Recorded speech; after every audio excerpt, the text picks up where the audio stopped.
Amen. Magandang umaga po sa bawat isa. Pwede po ba tayong tumayo pang tayo po yung magsimula ng magpuri sa Panginoon? Pero bago po ang lahat, tayo po umikot at kamayan po natin ang ating mga kapatid at sabihin po natin, mahal kita sa Panginoon. Sige po, umikot po tayo bawat isa.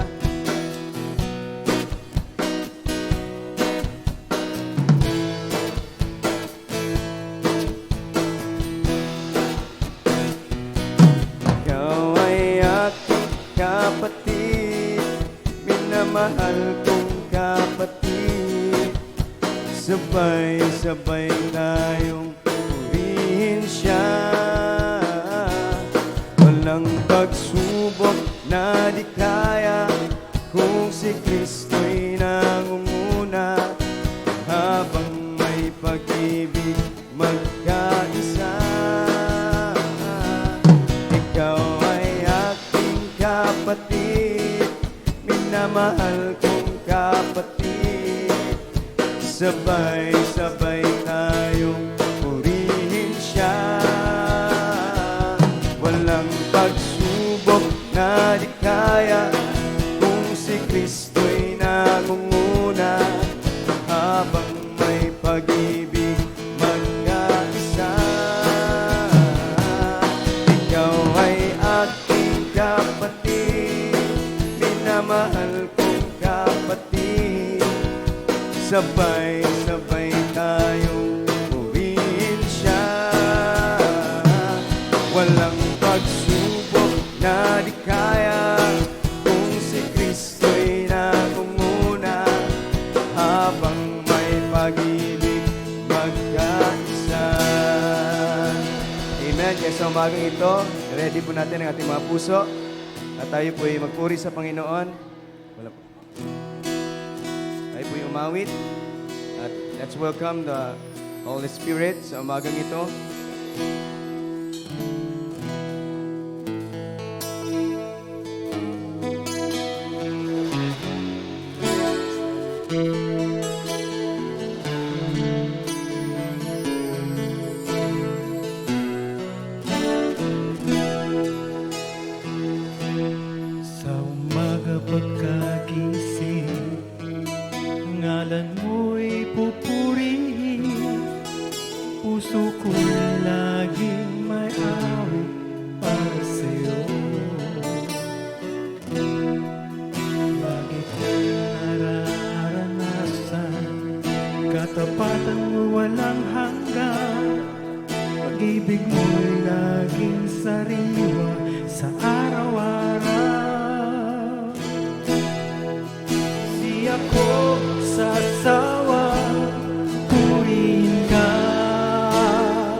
Laging aawitin ang pag-ibig mo sa akin, Panginoong Jesus, purihin ka. Di ako sasawang purihin ka. Buong puso't lakas, minamahal kita. Laging aawitin ang pag-ibig mo sa akin, Panginoong Jesus, purihin ka. Di ako magsasawang purihin ka. Buong puso't lakas, minamahal kita. Laging aawitin ang pag-ibig mo sa akin, Panginoong Jesus, purihin ka. Panginoong Jesus, purihin ka. Panginoong Jesus, purihin ka.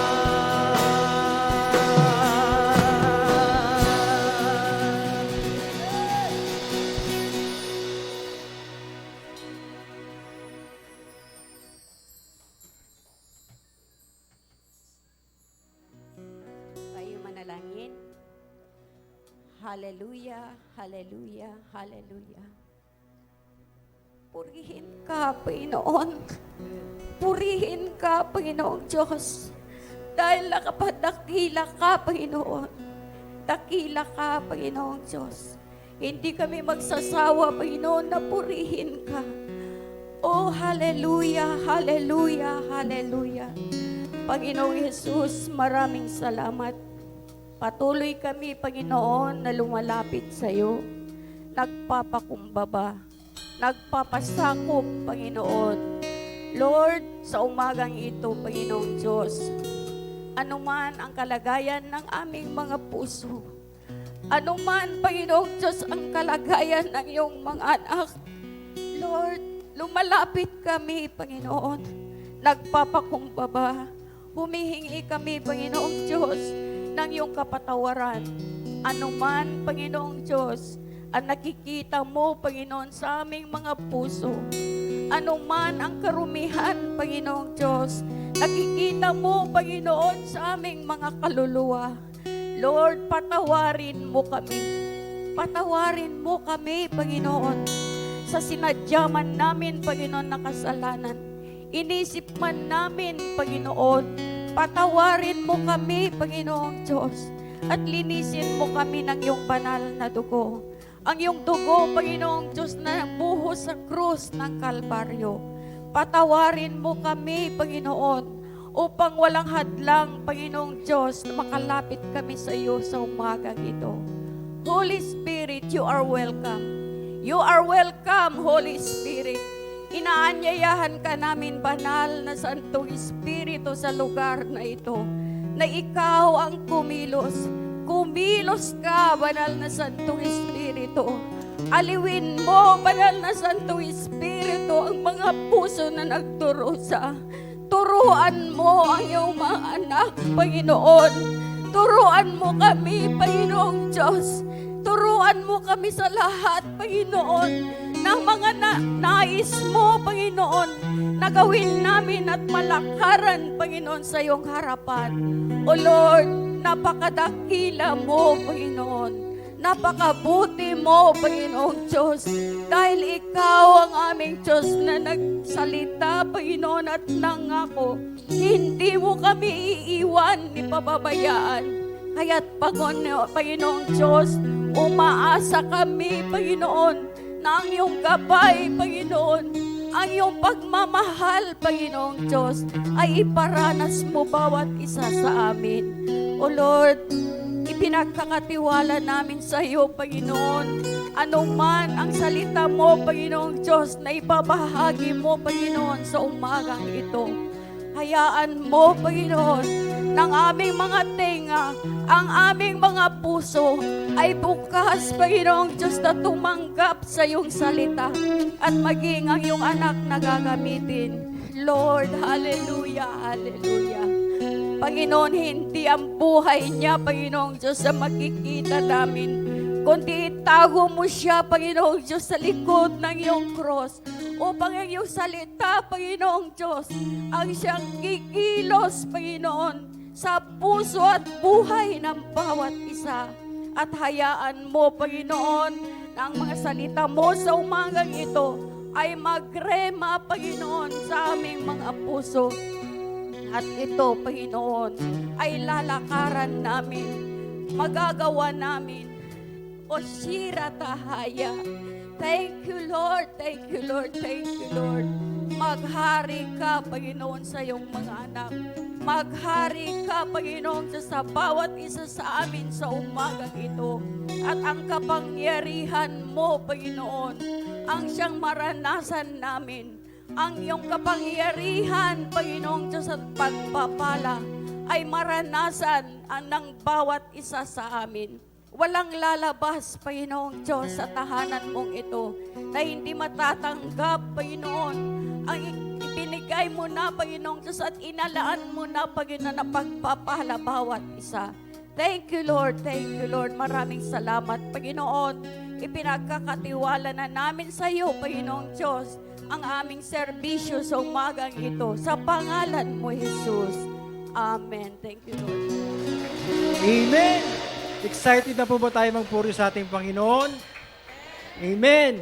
Narito po tayo ngayong umaga sa tahanan ng ating Panginoon para po maranasan natin ang himalang gagawin niya. At narito po tayo ngayong umaga sa tahanan ng ating Panginoon para po maranasan natin ang pag-ibig na galing sa Kanya. Amen. At sabay-sabay po tayo magpasalamat at magpuri sa ating Diyos na buhay.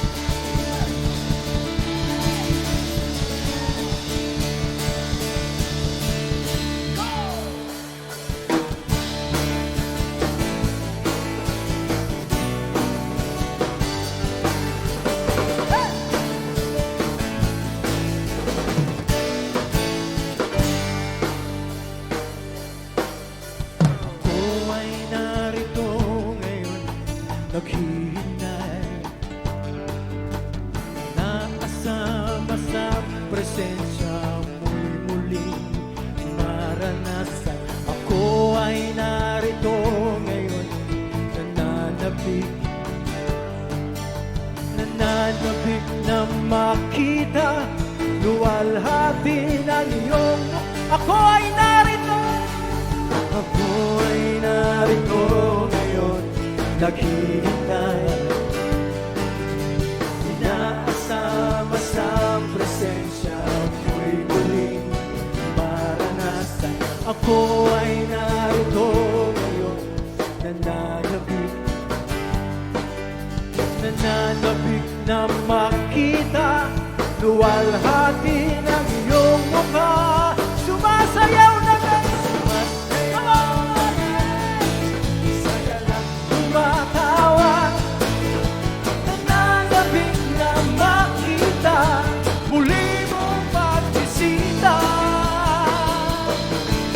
Panginoong Jesus, malayang-malaya ka, baguhin mo ang buhay ko, ito'y iyong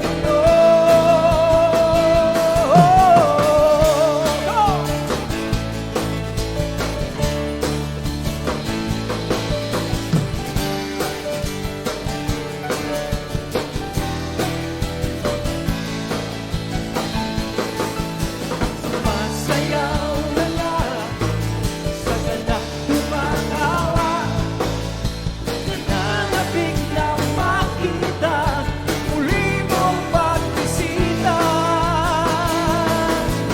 Panginoong Jesus, malayang-malaya ka, baguhin mo ang buhay ko, ito'y iyong. Sumasayaw na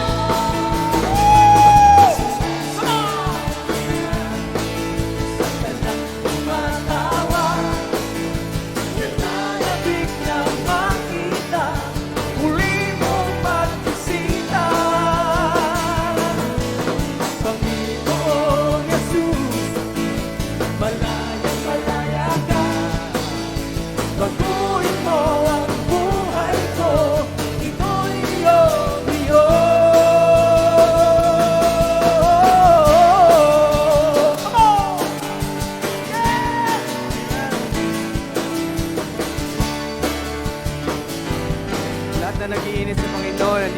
dahilan sa pagpupuri. Di pa pipigil sa pagpupuri. Ang mga labi sa sobrang tawa, sa sobrang saya. Di napapayag na mawala pa ang apoy sa puso ko.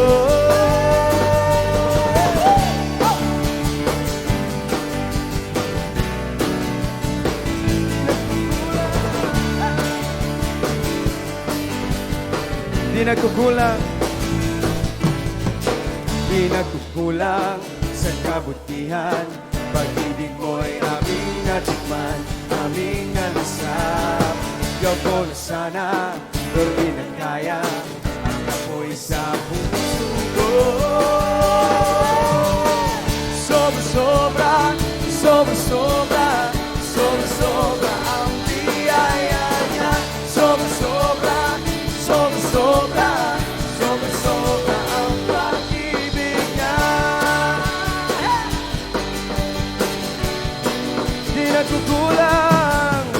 Di nagkukulang sa kabutihan.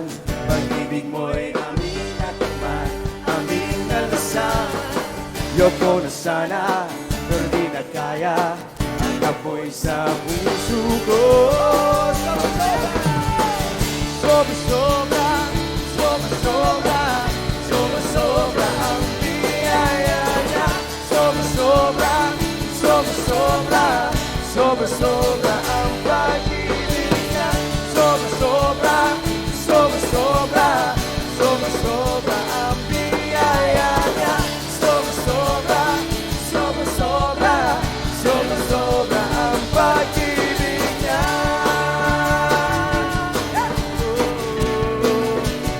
Sobra-sobra.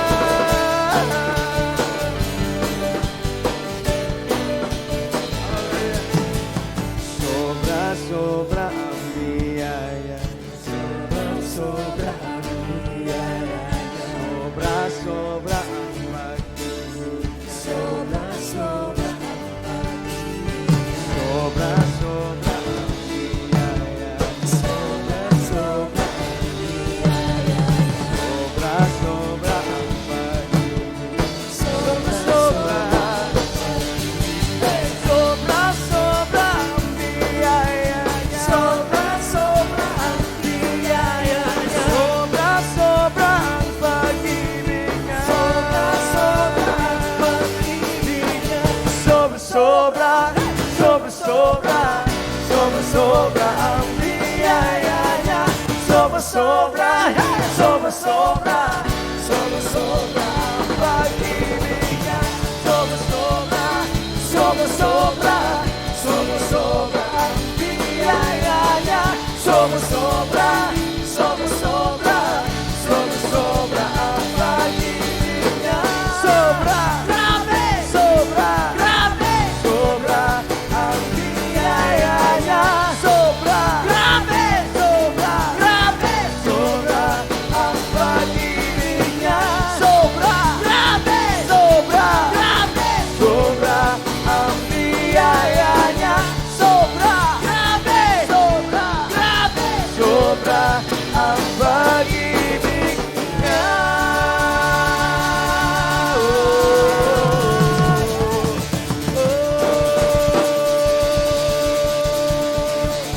Hallelujah. Ako, Panginoon, purihin ka. Sa'yo lahat ng papuri. Patuloy kang papurihan, Panginoon. Patuloy ka namin inaanyanahan, Panginoon, sa lugar na ito. Let your presence fill us, Lord. Thank you, Jesus. We enthrone you in this place, Lord God.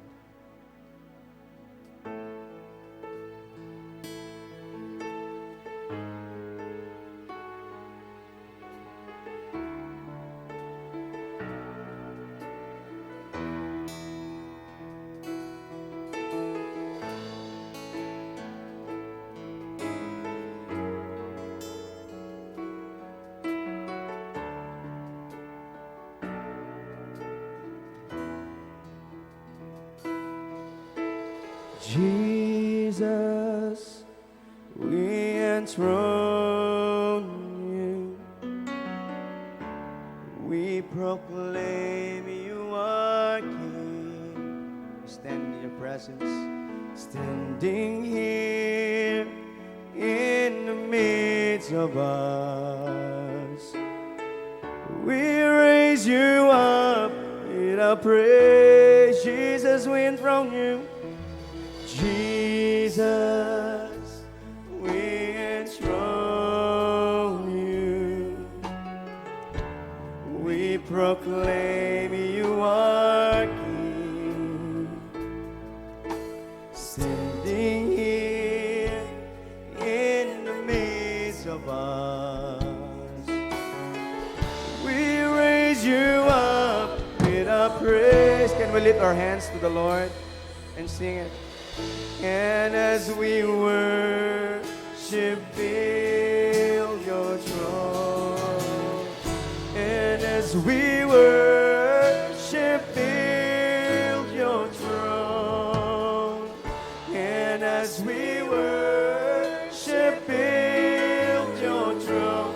Come, Lord Jesus, and take your place. Jesus, we enthrone you. Jesus, we enthrone you. We proclaim you are King. Stand in your presence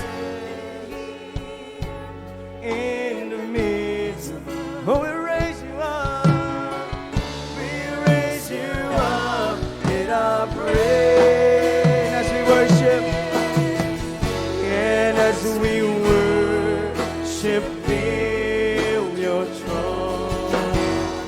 And as we worship, fill your throne.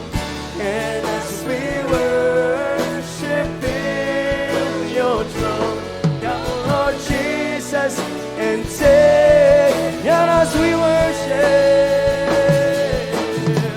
and as we worship, build your throne. And as we worship, build your throne, Lord. And as we worship, build your throne.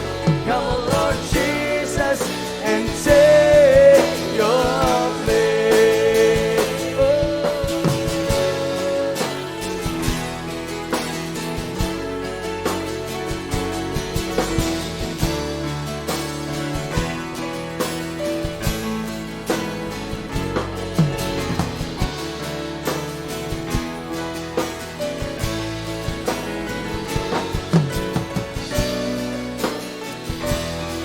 And as we worship you, Lord, and as we worship, build your throne. And as we worship, build your throne. And as we worship, build your throne.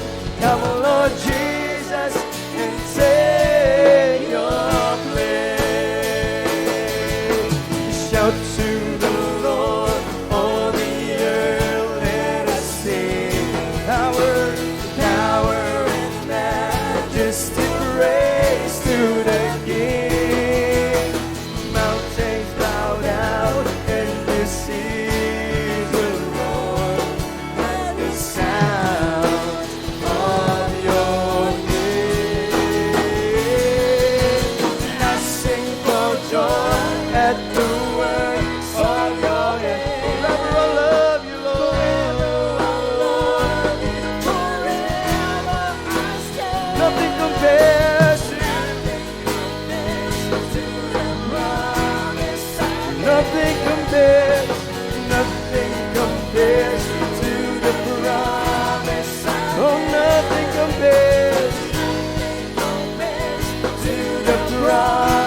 compares to your kindness, Lord. Oh, we worship you. Oh, we worship you. Hallelujah. Oh, Lord. Your kindness leads me to repentance. Your goodness draws me to your side. Your mercy calls me to be like you. Your favor is my delight. Every day awaken my praise. Pour out a song from my heart. You are good. You are good. You are good. You are good.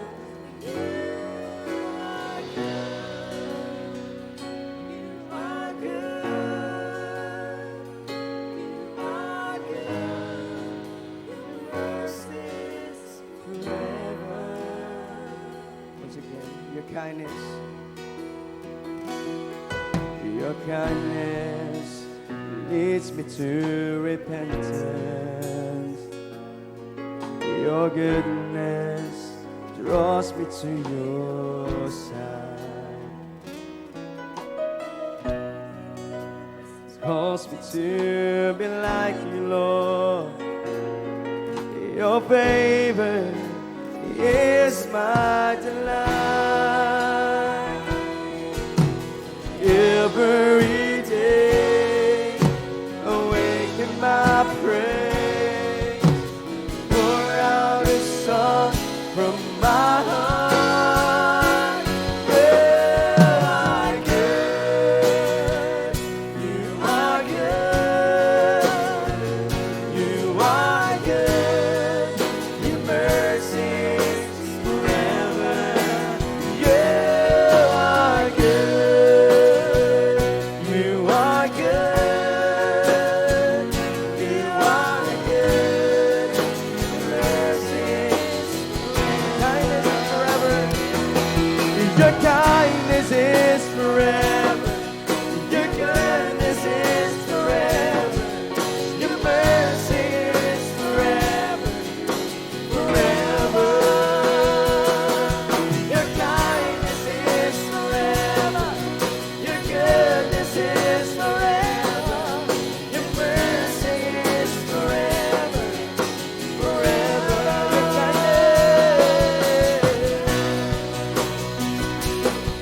Your goodness is forever. Your mercy is forever.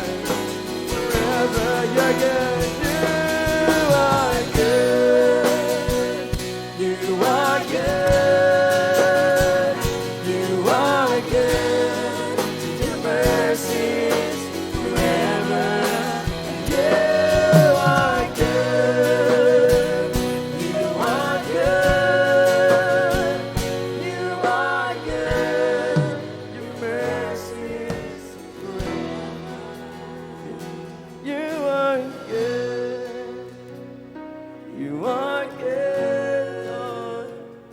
You are good. Your mercy is forever. You are good. You are good, Lord. You are good. Your mercy is forever.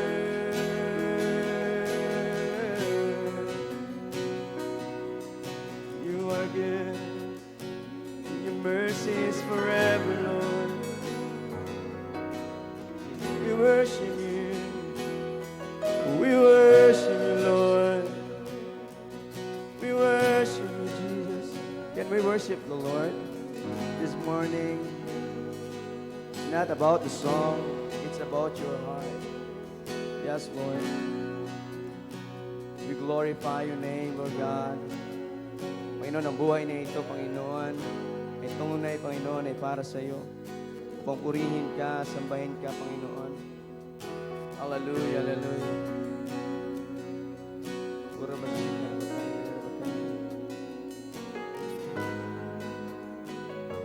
Just we worship you. Hallelujah.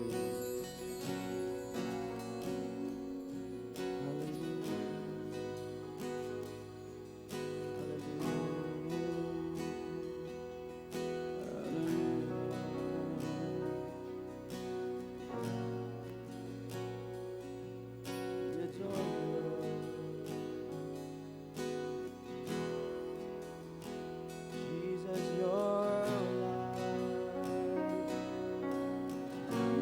alive. You're holy God. You are glorious. Now let's sing a new song to Him. Hallelujah. Sing a hymn to Him. Oh, hallelujah. We are. Let yourself glorify His name, Jesus, that truly is alive.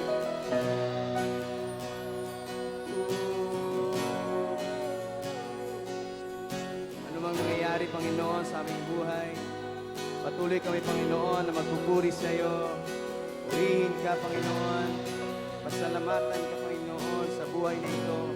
Dahil tunay, Panginoon, Ikaw siyang lumikha ng aming buhay. Kaya karapat-dapat, Panginoon, na pasalamatan ka. Purihin ka, dakilaan ka, Panginoon. Hallelujah, hallelujah. Just sing the Lord.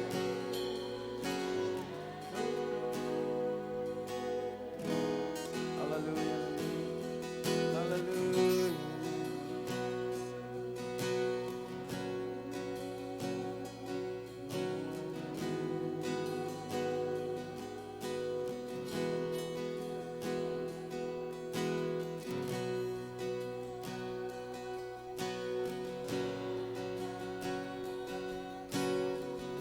You are good, Lord. You are good, Lord. Oh, hallelujah, hallelujah. Holy Spirit, we welcome you. Fill us, Lord, with your presence. Oh, with your presence. More of your presence, Lord. More of your love. Hallelujah. Hallelujah. Hallelujah. Hallelujah. You are victorious, God. Hallelujah. Hallelujah. Hallelujah. Di kami magsasawang purihin ka. Di kami magsasawang awitan ka, O Diyos. Hallelujah, hallelujah. Hallelujah. Oh,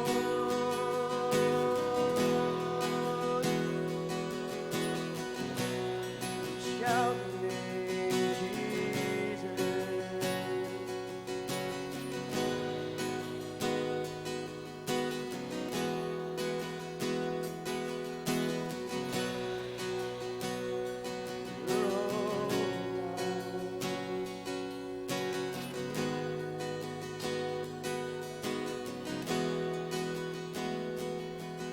Hallelujah, hallelujah. We praise your name, mighty God.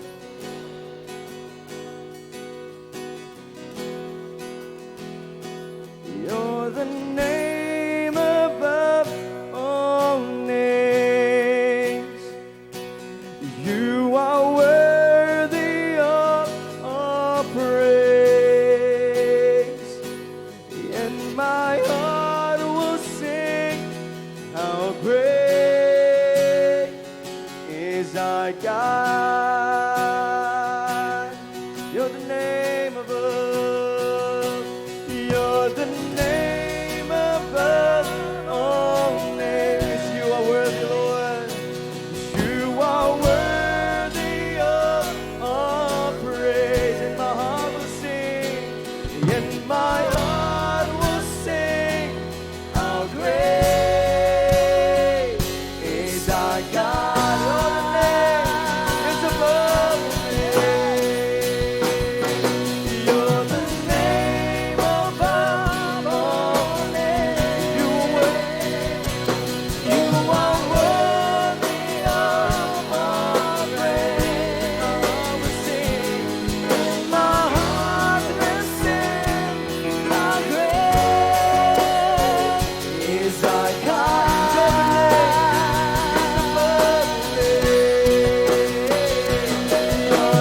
Panginoon, salamat o Diyos sa umagang ito, Panginoon. At tunay, Panginoon, hindi niyo po kami binigo. Kaya sabi mo, Panginoon, 2 o 3 magkatipon sa iyong pangalan, kaya nasa aming kalagitnaan, O Diyos. Panginoon, patuloy niyo po, Panginoon, iparanas ang pag-ibig sa bawat isa. Hallelujah. Lahat ng mga nangihina, Panginoon, siyang tanging ikaw magpapalakas, O Diyos. Hallelujah. Salamat, Panginoon, sa umagang ito. We continue, Panginoon, to glorify your name, to praise your name, to thank you, Lord. Salamat, Panginoon, sa umagang ito. Tunay, Panginoon, ito yung pinakamataas na papuri, pagsamba, pasasalamat sa pangalan ni Jesus at magsabi ng Amen. Amen. Hallelujah.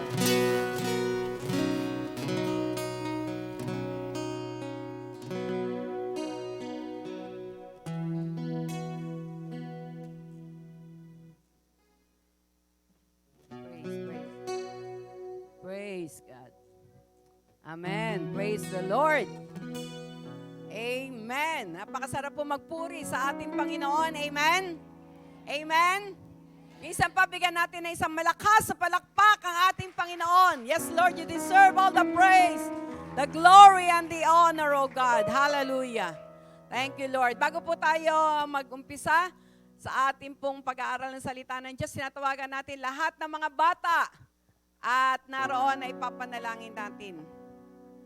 Lahat ng mga bata, yan, punta kayo dito sa harap.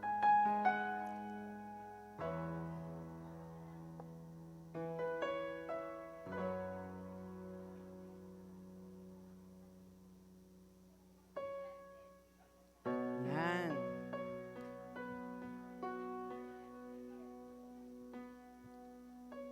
Patuloy nating ilalapit ang mga batang ito na alam natin na sabi nga po sa Biblia, ang Panginoon ay lugod na lugod sa buhay ng mga bata, no? Kaya nais ng ating Panginoon na patuloy natin silang ipagkatiwala.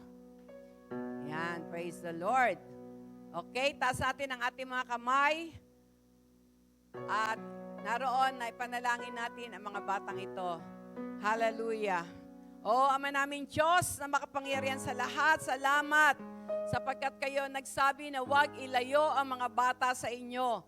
Kung kaya't sa oras pong ito, sama-sama po naming inilalapit sa trono na inyong kalwalatian ang mga batang ito, Panginoon, na alam namin, O Diyos, na tinawag at pinili nyo, Panginoon. Yes, O Lord, pagpalain niyo po sila, Lord, bigyan niyo sila ng iba yung katalinuhan, karunungan na nanggagaling sa inyo, O Diyos, at hayaan niyo, Lord, na sa kanilang murang isipan, yes, O Lord, na naroon, Panginoon, ang tunay na pagsamba, ang tunay, Panginoon, na pagluwalhati sa iyong banal na pangalan, ay naroon po na maranasan nila, O Diyos. Lord, lalo na po ang mga bata na nasa dance ministry, Lord, bata pa lang sila, Panginoon, ay nagagamit ang mga talento na ibinigay niyo sa kanila. Kung kaya't alam namin ang mga talentong ito ay palalaguin niyo pa, O God, upang ang kalwalatian niyo ay makita sa kanilang mga buhay. Lord, ingatan niyo po sila, patuloy na selyohan niyo ng inyong makapangyarihan dugo, and let your divine protection and guidance be upon them araw-araw, Panginoon. Yes, O Lord, at ang mga nag-aaral, give them, Lord, an excellent spirit. Lord, they are not the tail, but they are the head, O God. In the name of Jesus. Thank you, Lord. We entrust their life unto you, O God. Bless them exceedingly abundantly, O Lord. At tulungan niyo sila, Panginoon, na maging masunurin sa kanilang mga magulang. Lord, sumunod, Panginoon, at magkaroon ng tunay na respeto, Panginoon, sa kanilang mga ama at ina. Salamat, salamat, O Diyos. Pinupuri ka namin, pinasasalamatan, dinadakila sa buhay ng mga batang ito. In Jesus' name, amen. Praise God. Yan. Praise the Lord. Yan. Kung meron pa pong mga nasa labas, tayo po ay pumasok na sa loob at tayo ay sama-sama, no, na makapagpuri sa Kanya. Yung mga narito, mag-advance nga kayo dito para umuro kayo dito ng upo, no? I-occupy niyo yung harapan. Maging dito po, i-occupy natin yung harapan. Yan, para po yung darating pa ay, yun nandito, walang nagmo-move. Dito kayo sa may harapan.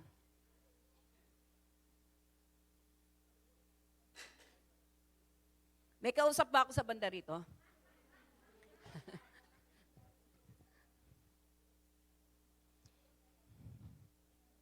Yan. Sayang naman po, ano pa yung ating mga upuan. Kailangan magamit siya. Sige po, umurong pa po kayo dito. Para po pagbuhos ng pagpapala ay kayong unang makatanggap. Amen. Sino dito yung gustong unang makatanggap ng pagpapala ng Diyos? Yan. Kaya lagi tayo nasa unahan, no? Katulad ng isang estudyante. Yung isang estudyante na gustong talagang matuto, alam niyo po, sa harap, umuupo. No? Kasi pag sa likod, maraming distraction. Imbes na makafocus ka sa tinuturo ng teacher mo, hindi ka makafocus. Pero pag nasa harap ka, no, wala kang magawa kundi mag-focus. Gayun din po sa pag-aaral natin ng salita ng Diyos. No? Kailangan po talagang, sabi nga po, ang ating focus talaga ay ibinibigay natin sa Kanya para po yung kapahayagan ay ating matanggap. Amen? Sino dito ang gustong matanggap ang kapahayagan ng Diyos sa kanyang buhay? Amen, no? Dahil alam ko po, dahil nga po ang ating Diyos ay He is a personal God and He wants, Lord, na nais niya yung ating personal na relationship sa Kanya. Alam niyo po, sa bawat salita na naipapahayag sa kalagitnaan, nagpapahayag siya. May sinasabi siya sa atin. At nais ang Panginoon na marinig natin yon, matanggap natin yon. Amen? Amen? Amen. Praise the Lord. Handa na po ba ang lahat? Handa na po ba ang lahat? Amen. Praise the Lord. Purihin po ang Diyos. Sa umaga pong ito, praise the Lord. Bagamat yung pong ating guest sana ay, may guest po sana tayo, pero sa hindi inaasahang pagkakataon, bigla pong tumawag kagabi nung inihatid namin si Pastor Burr doon po sa PTEX at naroon po na humihingi ng pasensya at hindi nga po makakarating. Pero purihin ang ating Panginoon. Ang ating Panginoon ay laging handa na tayo ay punuin. Amen? No, yung ating mga puso na habi nga po, naghahangad, nagugutom, no, nauuhaw ay pupunuin ngayon ng ating Panginoon. Amen?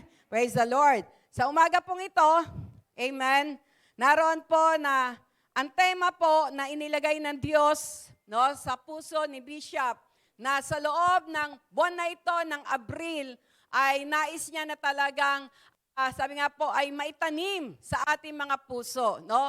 Noong, ang tema po noong January, ano ang tema noong January? Ano po yung tema na, sabi nga yung nung buong January? Ha? Yung pagko-crossover. No? Yung naroon na sabi nga po, yung dahil from 2022 to 2023 tayo ay liliban na. No? We will cross over to possess the land. No po? Para ma-possess natin yung mga pagpapala na inihanda ng Diyos sa atin sa taong ito ng 2023. No? Dahil nais ng ating Panginoon na basta basta lumipas ang araw o taon sa ating mga buhay na walang nangyayari.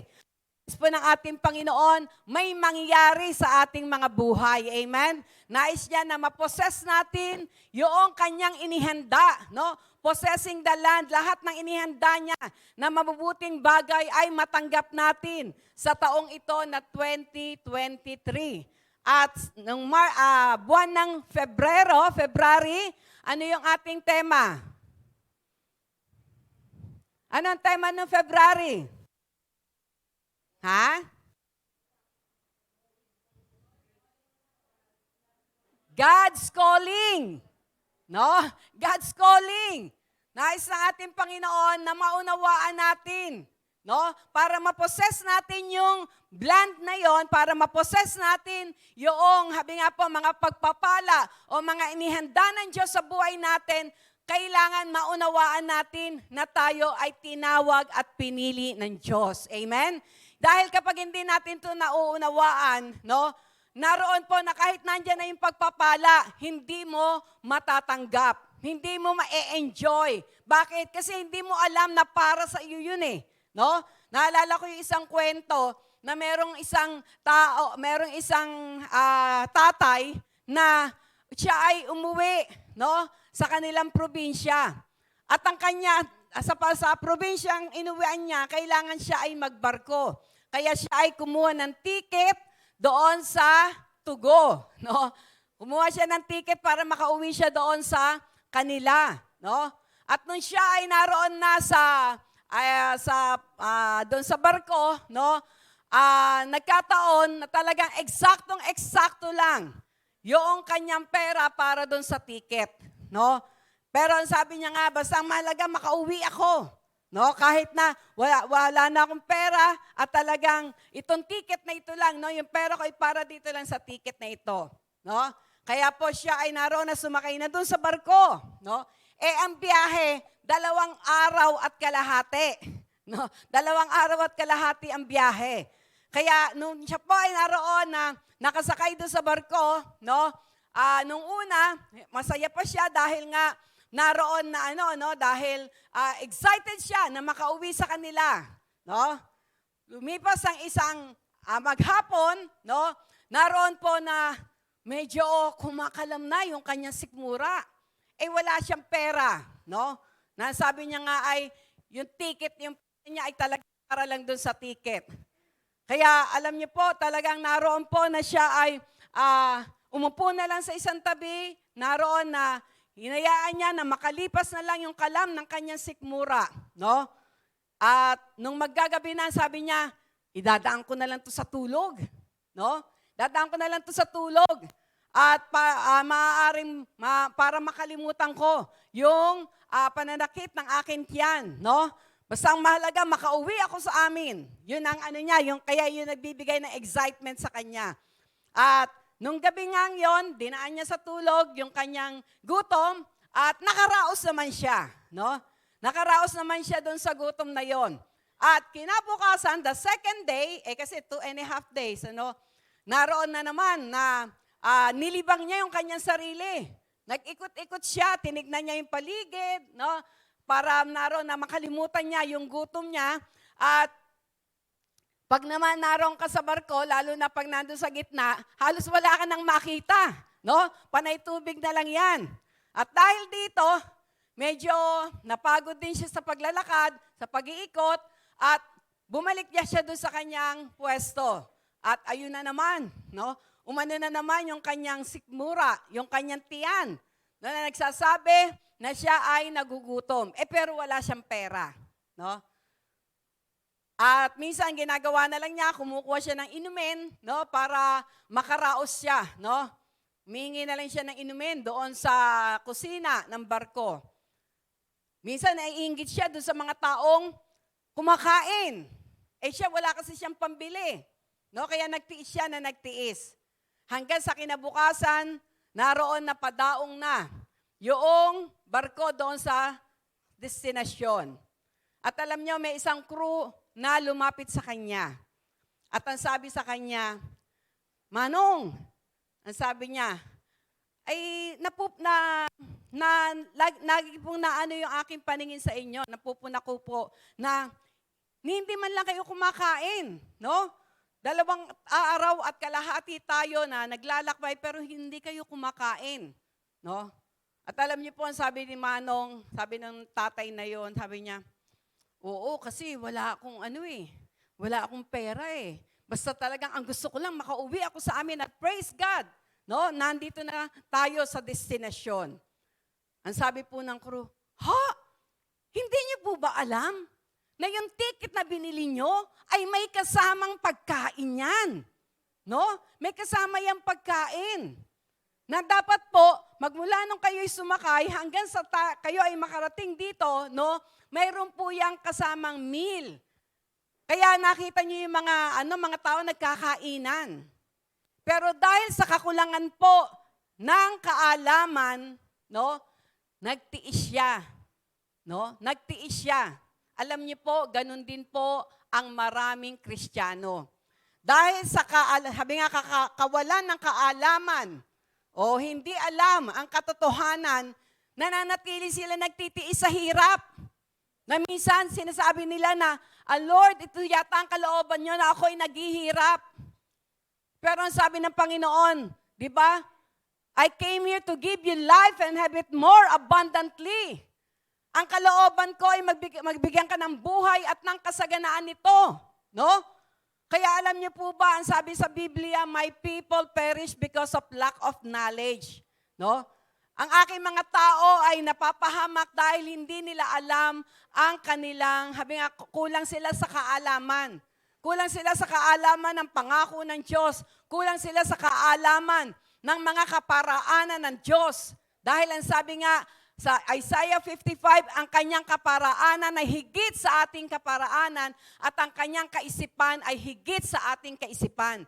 Kaya kailangan talaga natin maunawaan, makita natin, no? Ang kahalagan una ng pagkakatawag at pagkakapili ng Diyos sa atin. Amen? Hindi niya tayo pinili o tinawag para maging talunan. Tayo ay tinawag at pinili niya upang maranasan natin yung tagumpay na ginawa niya doon sa krus ng Kalbaryo. Katulad po ngayon, di ba? Ngayon ay tinatawag na Easter Sunday. Inaalala natin ang ating Panginoong Sis mula doon sa kamatayan ay nagkaroon, nabuhay na magmuli. At hanggang ngayon po, buhay siya. Hindi na siya mamamatay. No, nakakalungkot po, maraming tao dahil nga kulang sa kaalaman, ang alam nila, taon-taon namamatay ang ating Panginoon. No? Naroon na, sabi nga, taon-taon kailangan magsakripisyo ka. Taon-taon kailangan paluin mo sarili mo. Taon-taon kailangan magpapako ka doon sa krus. Naalala ko po ang patotoo ni Pastor Lito. No? Ang sabi niya nga, dahil sa kawalan ng kaalaman, alam niyo po ba, direktor siya ng sinakulo. No, taon-taon gumagawa sila ng sinakulo, kung saan-saan sila nakakarating. Pero nung makita niya, malaman niya, matanggap niya ang katotohanan na ang ginawa ng ating Panginoong Hesus doon sa krus ng Kalbaryo ay once and for all. Minsan lamang at ito'y para sa lahat, naging malaya po siya. Kaya nakapaglingkod siya sa ating Panginoon, na-fulfill niya yung calling, no? Yung pagkakatawag sa kanya ng ating Panginoon. No? Kung kaya't siya nga po ay umuwi na sa kaharian ng ating Diyos. Dahil na-fulfill na niya yung pagkakatawag ng Diyos sa kanya. No? Sa ating pong mga buhay, yung pong nais ng ating Panginoon, ma-fulfill natin yung pagkakatawag at pagkakapili ng Diyos sa atin. Na tayo ay isang maging matagumpay at naroon po na laging nag-iinit sa paglilingkod sa ating Panginoon. Amen? No? Kaya sabi nga po, yung tema na yon ng noong month ng February ay about calling. Kaya kung hindi nyo pa po ito naroon sabi nga po, na itatanim sa ating mga puso, praise God po sa technology na ibinigay sa atin ng Diyos. Naka-record po yung ating mga services. No? Balik tanaw po natin. I-review natin. No? Hanggang sa mga katotohanan na ito matanim sa ating mga puso. No po? Kaya i-review nyo po. I-search nyo po yung ating, anong tawag doon sa YouTube channel, no? Jesus, ano bang natin sa J Blue Church. Sa YouTube po yon. Naroon po yung mga Sunday services, nandoon yung Speak Life, no, yung mga patotoo. Nandun din po yung patotoo ni Pastor Lito, no? Nandun din po yung Tinig ng Pag-asa, na kung saan ay naroon po na mga pastor po, kasama si Pastor Lito, na nagpapahayag ng katotohanan, no? Kaya i-review po natin yon. As, subscribe and anong tawag doon? Like and subscribe, no? Yun po, no? Para po mas marami pa ang makapanood sa ating YouTube channel. At meron din po tayo sa Facebook, no? Ano ba ang natin sa Facebook? Jesus Be Lifted Up Church. Yun. I-search niyo po, no? Para talagang yung pong mga tema na inilalagay ng Diyos sa puso na bishop ay naroon po na talagang matanim po sa ating mga puso. Para maganap po, mangyari yung kalooban ng ating Panginoon sa ating mga buhay. At yung buwan ng Marso, ano yung tema natin? Itong buwan ng Marso, katatapos lang ng Marso, baka hindi nyo na matandaan. Itong buwan ng Marso, ano yung ating tema? Ha? Compassion, kahabagan, no? Kahabagan na nanggagaling sa ating Panginoon para tayo ay makapag-soul win, para marami yung malapit natin sa ating Panginoon, no? Yung compassion na yon, dahil kung wala yung compassion ng ating Panginoon, hindi tayo kikilos. Alam niyo, naalala ko po, kanina nakita ko na naman yung post, no, ni Pastora Jonah ng Mindoro, no, Calapan, Mindoro, na kung saan ay nag-Bible study sila sa mga toda, no, doon sa mga tricycle driver, doon sa Severa, no, doon po sa Calapan. Alam niyo po ba, yung isa nating kapatid na taga Severa, siya po ay nagta-tricycle, no? Yun po yung kaniyang hanap buhay. Noon po ang katotohanan ng compassion ay talagang naging rema sa kanyang puso, no? Dati-rati, baliwala, no? Okay lang, magkakasama sila doon sa pilahan, nagbibiruan, nagkukwentuhan, pero alam niyo po, noong maging totoo, maging rema, ano ibig sabihin ng rema? Buhay. Naging buhay ang katotohanan ng compassion o ng kahabagan sa kanyang puso. Alam niyo po, ito ang nagbigay ng lakas ng loob na ang kanyang mga kasama na nagtatricycle ay bahagi na ng salita ng Diyos. Bahagi na ng kapangyarihan ng Diyos na nagbago ng kanyang buhay. Na ang sabi niya nga, nung kami po ay narion, ang sabi niya, ang dali lang pala, no? Kapag ang kahabagan ng Diyos ay totoong nasa puso natin, ang dali lang pala na magbahagi ng salita ng Diyos. Ang dali lang pala na magbahagi ng kapangyarihan ng Diyos na aking naranasan. Ipinapatotoo ko lang kung ano yung ginawa ng Diyos sa buhay ko. Ipinatotoo ko lang kung paano ako binago ng ating Panginoon. Alam niyo po, nung una, no? Dahil naroon na nga yung compassion, hindi siya nahiya. Hindi siya nahiya na naroon na imbitahan yung kanyang mga kasamahan na mag-Bible study una po sa bahay nila. No? Nakita din po namin yung picture na kung saan nandoon yung mga kasamahan niya na nagta-tricycle. At alam niyo po, susunod na Sabado, nung kami nga po ay naroon na, alam niyo po, hindi na doon sa bahay nila, doon na sa clubhouse ng Severa. Malaki din po yung place na yon, no? At ang nakakatuwa po dito, hindi lang po yung mga tricycle driver na kasama niya ang nakinig ng salita ng Diyos, maging ang kanilang mga asawa ay kasama na nila. Amen? At nagpatuloy po yon. At ngayon nga po, kanina nakita ko po yung Bible study doon kahapon kasi every Saturday ay nandoon pa rin po, no? Nandoon pa rin, nakapaligid pa rin yung mga tricycle driver na kasama niya. Kaya iba po talaga kapag ang salita ng Diyos, hindi lang basta natin narinig. Ayaw ng Panginoon na ang salita ng Diyos ay maririnig natin sa ating kanang tenga at pagkatapos ay lalabas. No? Na minsan dito sa loob, oy, bless na bless ako. Pagdating sa labas, nawala na yung pagka-bless. Kapag po ang salita ng Diyos ay talagang tumimo sa ating mga puso, natanim sa ating mga puso, naging buhay sa ating mga puso, sa ayot sa gusto natin. No? Katulad po ni Brother Nelson, yung pong kapatid natin na nagta-tricycle. Wala po siyang hinto. Ang Bible study, Sabado, pero Biyernes pa lamang, hindi na niya tinatantanan yung kanyang mga kasamahan na tricycle driver. Pinapaalalahanan na niya, no? Pinapaalalahanan na niya. At praise the Lord, dahil buhay nga yung salitang compassion sa kanyang puso, alam niyo po ba, ang bunga ay nakita. Amen? Kaya ang nais ng ating Panginoon, ito pong mga tema na ito na inilalagay ng Diyos, una sa puso po ni Bishop, at ibinababa sa atin, no? Sa loob ng isang buwan, ito lamang yung ating pinag-uusapan, hindi lang basta mapag-aralan natin, maikapamuhay natin, no? maisagawa natin. Ito po yung tunay na layunin ng ating pong pakikinig lagi ng salita ng Diyos, na maipamuhay ang kanyang salita. No? Dahil ang sabi nga po, faith without action is dead. No? Ang pananampalatayang walang gawa ay patay sa harap ng ating Panginoon. No? Kahit na napakadami ng ating nalalaman, ngunit wala yung action, wala yung kung paano ito maipapamuhay sa harap ng Diyos, ito po ay patay. No? Kaya ayaw po ng Panginoon na ganun po yung ating maging katatayuan sa kanyang harapan. Amen? Amen?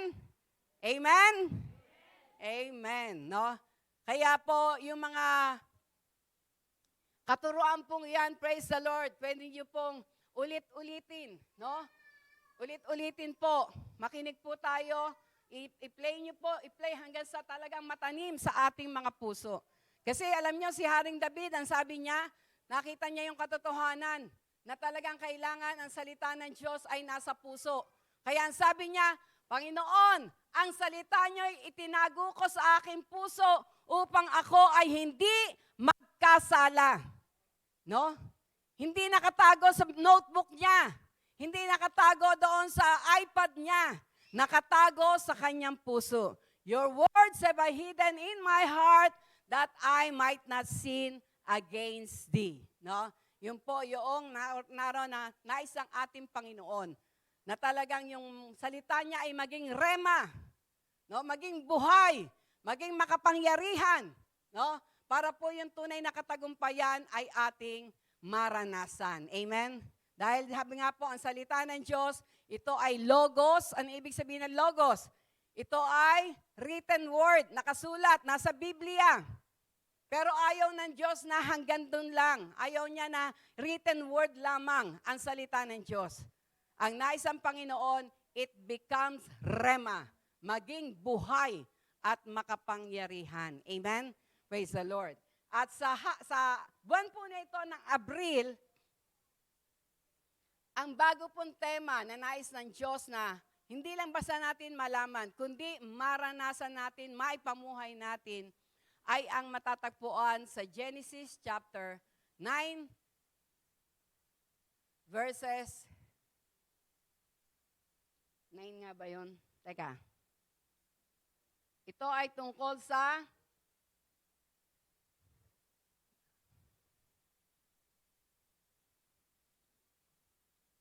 brother's keeper. Yan. Genesis chapter 4 pala. Chapter 4 verses 1 to 9. Handa na po ba tayo? Intro lang po yung kanina. Ngayon tayo mag-uumpisa. Amen? Handa na ba tayo? Okay, tumayo tayong lahat.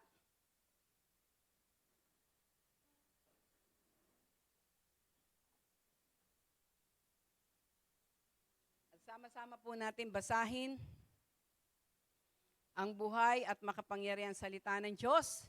Dahil ang sabi po sa John chapter 1 verse 1, in the beginning was the Word, and the Word was with God, and the Word was God.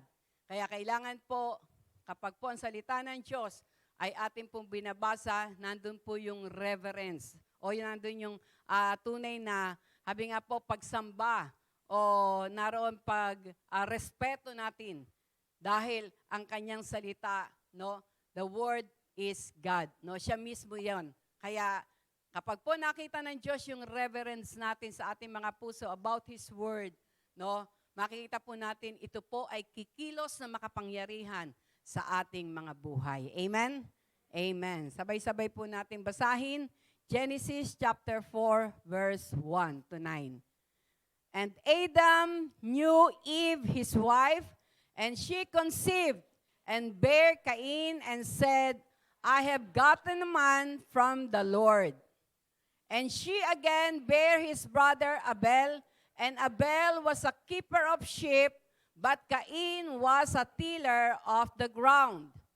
And in process of time, it came to pass that Cain brought of the fruit of the ground an offering unto the Lord. And Abel, he also brought of the firstlings of his flock and the fat thereof. and the Lord has respect unto Abel and to his offering. But unto Cain and to his offering he had not respect. And Cain was very wroth, and his countenance fell. And the Lord said unto Cain, Why art thou wroth, and why is thy countenance fallen? If thou doest well, shalt thou not be accepted? And if thou doest not well, sin lieth at the door. And unto thee shall be his desire, and thou shalt rule over him. And Cain talked with Abel his brother. And it came to pass, when they were in the field, that Cain rose up against Abel his brother, and slew him. And the Lord said unto Cain, Where is Abel, thy brother? And he said, I know not. Am I my brother's keeper? Ang Diyos po ang magpapala sa pagpakabasa ng salita niya. Amen. Tayong lahat ay yumuko at pumikit. Ama namin Diyos, salamat sapagkat sa umaga pong ito, alam ko po na may kapahayagan ka na ituturo sa bawat isa sa pamagitan ng inyong salita na amin pong pagbubulay-bulayan. Holy Spirit, kayo po maging tagapagturo namin. Buksan niyo po ang aming mga spiritual na mata, ang aming mga spiritual na tenga. Inaamin po namin na kung wala ka, wala po kaming magagawa. Wala po kaming mauunawaan. Dahil ang isalita niyo po ay tunay nga na malalim at hindi kayang arukin ng aming mga isipan. Kaya Holy Spirit, kayo po ang siyang mangusap sa amin. At kayo din po ang magpahayag sapagkat kilala niyo kaming lahat. Wala po kaming maitatago, wala po kaming maililihim sa inyo. Kayo ang nakakakita ng aming mga buhay. Kung mayroon man po mga kabigatan na dala-dala ang bawat isa, dalangin ko po na ang kaginhawahan ay kanila pong maranasan. Hayaan niyo po na lahat ng kabigatang ito ay matutunan namin na Lord, ilagak sa inyong paanan, Panginoon. As you have said, Lord, that we must cast all our cares upon you, for you care for us, O God. Kaya sa umaga pong ito, hayaan niyo po, Diyos, na mangusap kayo sa amin. Lord, hallelujah, hayaan niyo po na ito'y magbigay ng kalakasan, kalusugan sa aming espiritu, at tunay nga, Panginoon, magampanan namin ang pagkakatawag at pagkakapili niyo sa amin sa pamagitan ng inyong buhay at makapangyarihang salita. Salamat, inaangkin po namin na mayroon kang gagawing himala sa aming mga buhay, sapagkat ang salita nyo ay makapangyarihan. Pinupuri ka namin, pinasasalamatan, dinadakila sa pangalan ng aming Panginoong Hesus. Amen at amen. Amen. Praise the Lord. No? Makikita po natin na dito po sa Genesis chapter 4, yung ating pong binasa, makikita po natin na sabi nga po ay nung pasimula, nilikha ng Diyos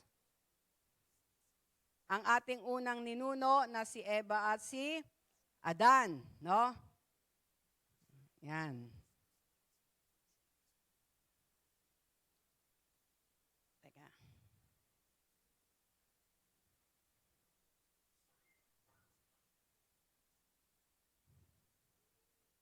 Yan. Praise the Lord.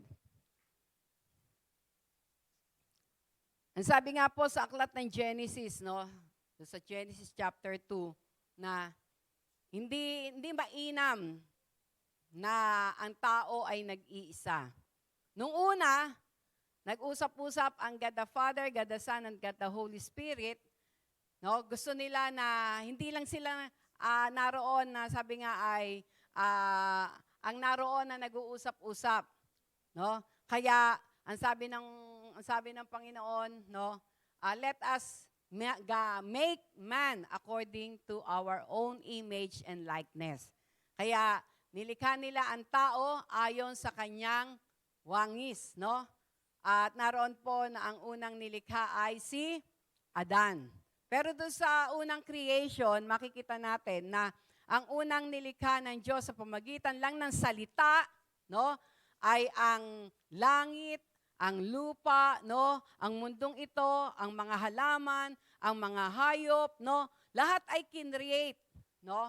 Lahat ay kinreate ako sa pamagitan lamang ng salita. Sabi niya, let there be light and there was light, no?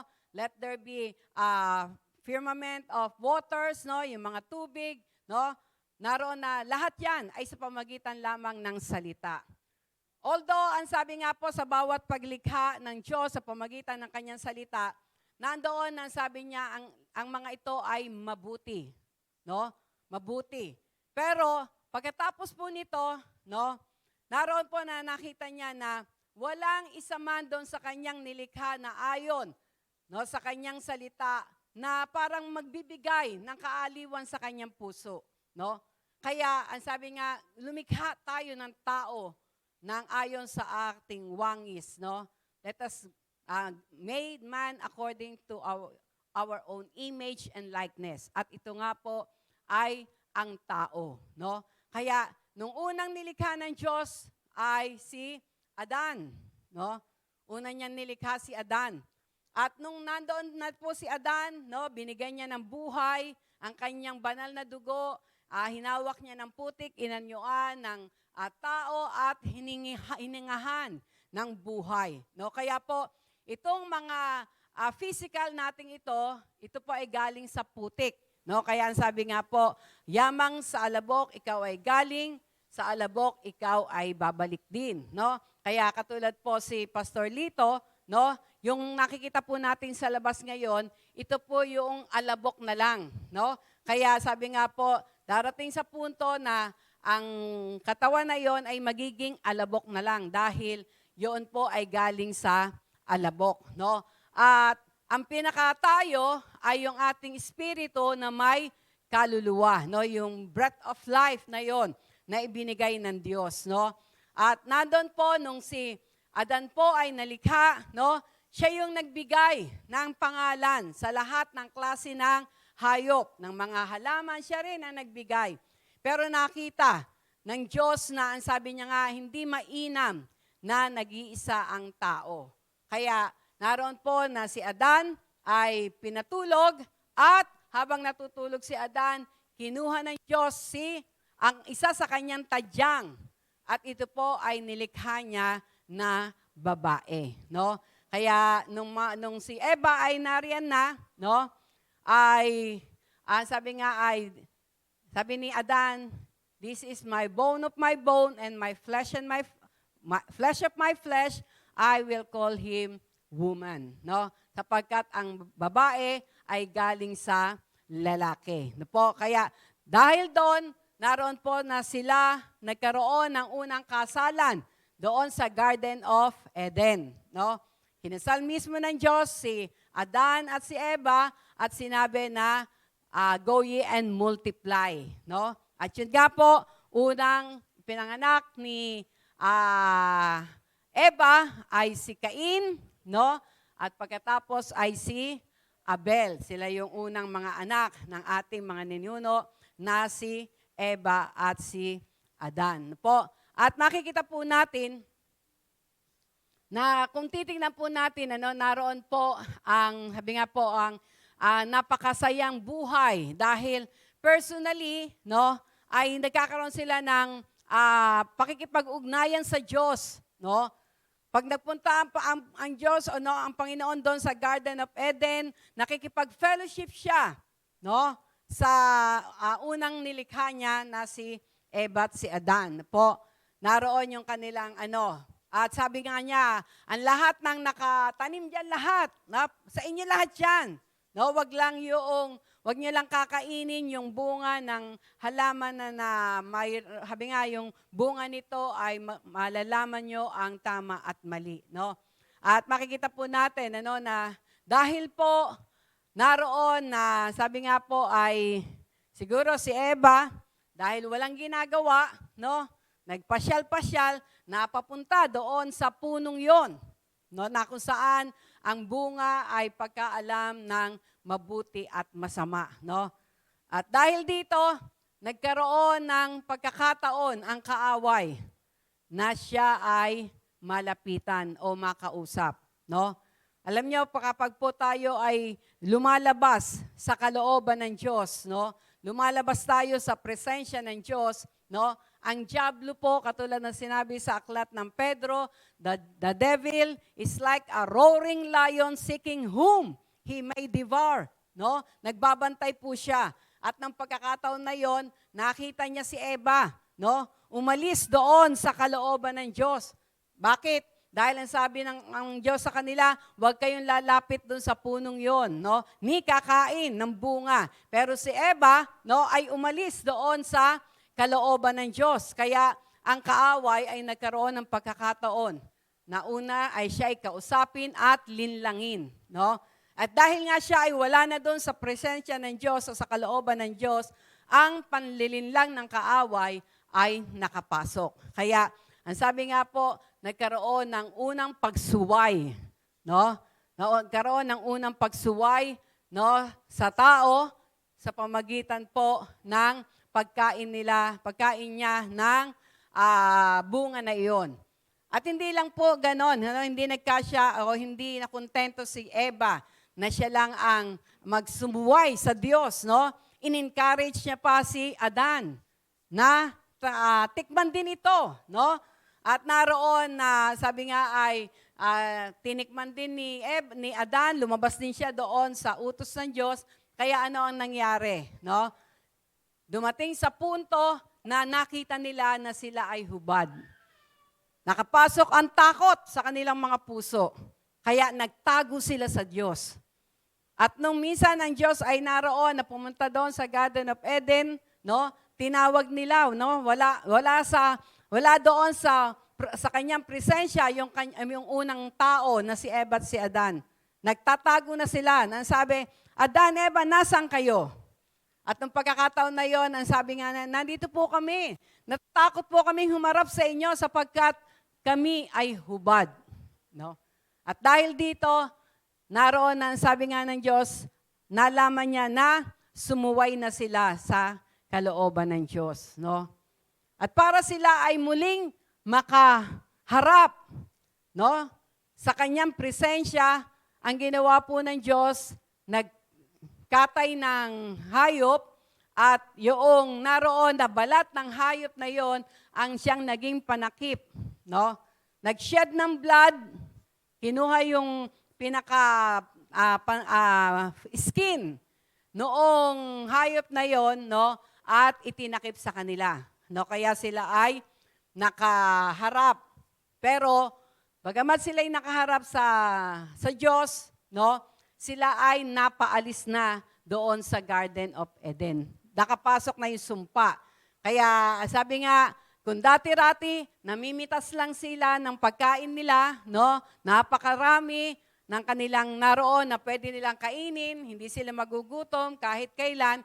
Pero dahil nakapasok yung kasalanan, ang sumpa ay napunta sa kanila. Na ang sabi nga, si Adan, bago sila makakain, kailangan niyang magtanim, kailangan niyang magpagod, kailangan niyang naroon na talagang magpakahirap para magkaroon sila ng kakainin. At si Eva naman, no, ay naroon na maghihirap siya sa kanyang panganganak, no? Sa kanyang panganganak. Kaya ganun po ang nangyari, no? At yun nga po, dumating sa punto na sabi nga po ay nagkaanak sila, dumami sila, no? Sapagkat yun yung unang plano ng Diyos, no? Na sabi nga ay magkaroon talaga ng sabi nga po ay isang sabi nga po pamilya na naroon na makakasamba sa kanya sa espiritu at sa katotohanan, no? Sabi nga po, hindi niya nilikha ang tao na maging nag-iisa, no? Ang sabi nga ay, He did not create, o kaya sabi nga, di ba, merong kasabihan, no man is an island, no? Hindi pwedeng naroon na sabihin mo na okay ka na nag-iisa ka. Because we are not created to be alone, no? Ang sabi nga po ay, sabi nga, God created us, sabi nga po, as social being. Ibig sabihin, mayroong kang ka-interaction, mayroong kang ka-fellowship. Kaya ito po ay nag-umpisa sa pamilya, no? Sabi nga ay God instituted the family as the basic unit. We are to love each other and help each other and give of ourselves to each other, no? God desires for us to have one bound together in love and harmony. Yon. Pero dahil nga nung makapasok ang kasalanan, when sin entered, ito yung pumasok, self-centeredness, no? Na-focus na sa kanyang sarili lamang. Katulad nga na nangyari kay Eva, no? Naroon na naka-focus lang siya doon sa kanyang sarili dahil sabi niya, ay maganda to, no? Malalaman ko yung tama at mali. No, yung sariling pagnanais ang siyang nangyari at naganap, no?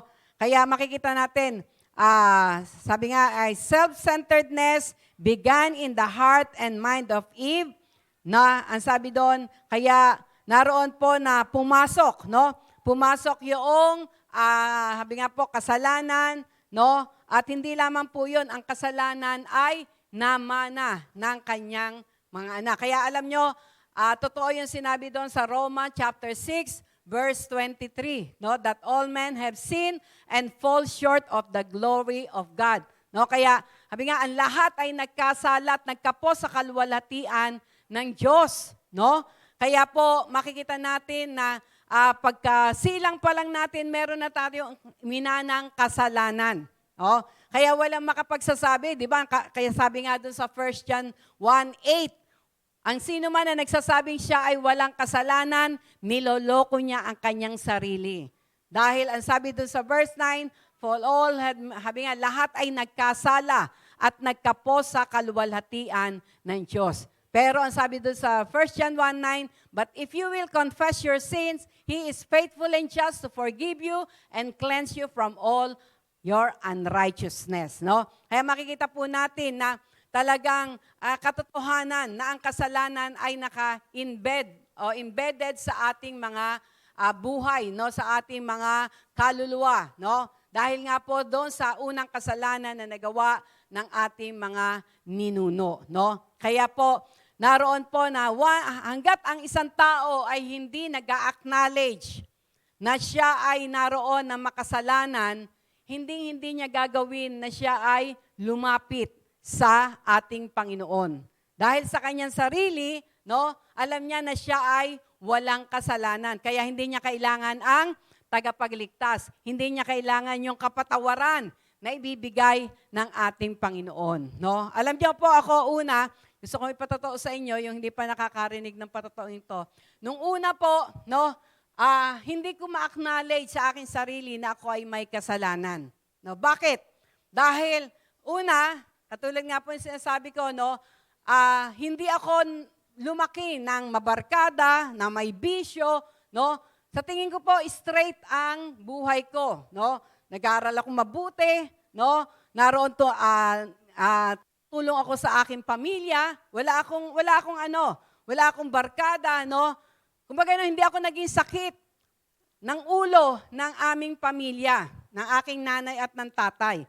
At higit pa doon, lagi kong naririnig sa aming kamag-anak, no, sa aming yung mga may kilala sa amin, na mabait ako. No, kaya nung time na yon, ang alam ko, wala akong kasalanan. Pero nung marinig ko itong 1 John 1:8, na ang sabi nga doon, kapag sinabi natin na tayo ay walang kasalanan, niloloko natin yung ating sarili.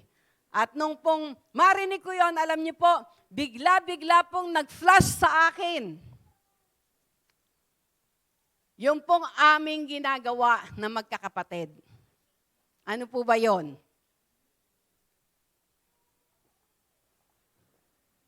Kapag po ang tatay ko ay dumating, at siya ay nagtanggal na ng kanyang pantalon, at ang pantalon na yon ay isinabit na sa likuran ng pintuan ng aming kwarto, isa-isa po kaming lumalapit at dumudukot ng barya.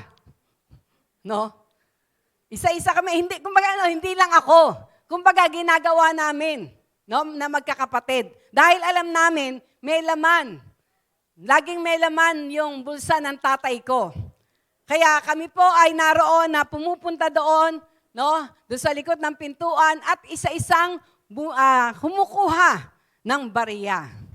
At alam nyo, nung pagkakataon na iyon, sinabi sa akin ng Panginoon, yun ay kasalanan. No? Sa Diyos, maliit o malaki, kasalanan, kasalanan pa rin. Kaya alam niyo po, nung iparealize sa akin ng Panginoon, nandoon na ang katotohanan na ang lahat ay nagkasala, yun po ay naroon na sabi nga nagdala sa akin para ako ay humingi ng tawad sa ating Panginoon. Dahil akala namin hindi kasalanan yun kasi tatay ko yun eh. Di ba? No? Pero dahil, kumbaga, pangungupit yun, no? Sabi nga po, parang yung pangungupit, maliit na pagnanakaw, pero kahit na anong sabihin pa natin, kahit na ano pang kategory ilagay natin, ang kasalanan ay kasalanan. Po. Kaya yun po, no? Na isang katotohanan yon. All men have sinned and fall short of the glory of God. At, ang sabi nga po, the wages of sin is death. Ang kabayaran ng kasalanan ay kamatayan. Hindi lang pisikal. Kundi kamatayan doon sa apoy ng paghihirap ng impyerno. But the gift of God is eternal life through our Lord Jesus Christ. Ano po? Ay makikita po natin na from the beginning, talagang naroon ang kasalanan. At dahil dito, makikita po natin na yung manifestation, nakita kaagad dito sa mga unang anak ni Eva at ni Adan.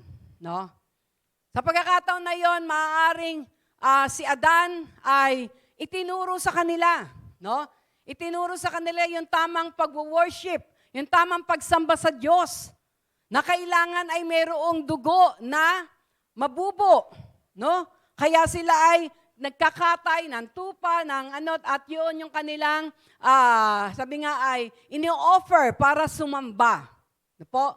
Kaya, dahil dito, nung time na sila na ay sasamba, naroon po na si Abel, no? Naroon na kumuha siya ng alaga niya at kinatay ito at makikita natin, di ba, sa bawat pagkatay may dugong dumanak, no? At naroon na siya ay sumamba. Si Cain naman, no? Si Cain naman, dahil nakapasok nga ang kasalanan, imbis na ang kanyang sundin ay yung kaparaanan ng Diyos ng pagsamba, ang kanyang sinunod ay yung kagustuhan niya. Ano yung naging kagustuhan niya? No? Na ang kanyang i-offer ay yung bunga ng kanyang halaman. Kaya nung sila ay mag-offer na, makikita natin, ang kinalugdan ng Diyos na offering ay yung kay Abel. Bakit? Dahil yung kay Abel, na mayroong shedding of the blood, may sacrifice na ginawa, no? Ang naging kalugod-lugod na pag-offer sa harap ng Diyos. No? Yung kay Cain naman, no? Naroon na basta na lang siya kumuha nung kanyang mga bunga at yun ang inoffer, hindi yun ang kalooban ng Diyos. Kaya after nung offering, makikita natin yung favor ng Diyos ay napunta kay Abel. No? Dahil ang kanyang ginawa ay ayon sa kalooban ng Diyos na way ng pag-o-offer. Si Cain naman, dahil ang ginawa niyang pag-o-offer ay hindi kalooban ng Diyos, hindi niya nakamit yung favor ng Diyos. Sa paanong paraan, makikita yung favor ng Diyos kapag tayo ay talagang sumasamba o ginagawa natin ang isang bagay ayon sa kalooban ng Diyos. No? Alam niyo po ba, katulad ng sinabi, nung pong isang linggo, no, ay na-assign ako sa offering. At ito po yung nangusap sa akin, na doon sa mga talata na ating binasa, kung ating pong babasahin sa Tagalog, pagkatapos po nilang naroon na mag-offer, no, dahil si Cain nga ay hindi nakatanggap ng favor ng Diyos, alam niyo po, sabi nga, nakita sa pamamagitan ng kanyang mukha. Kaya, di ba, sabi doon, bakit ganyan ang mukha mo? Sabi ng Diyos sa kanya. No? Bakit ganyan ang mukha mo? Ibig sabihin, walang glory, walang joy na nanggagaling sa ating Panginoon. No? Kaya, makikita natin, once ang isang bagay ay ginawa natin, in-offer natin talaga sa Kanya, nang naroon na ayon sa kalooban ng joy, sa ayaw at sa gusto mo. Yung favor na sinasabi ng doon sa Genesis na yon ay yung, sabi nga po, ay presence ng Lord, yung joy ng Lord. Kaya mararanasan mo yung glory niya, no? Yung glory niya. Kaya alam nyo, sa ating pong pagsamba, no?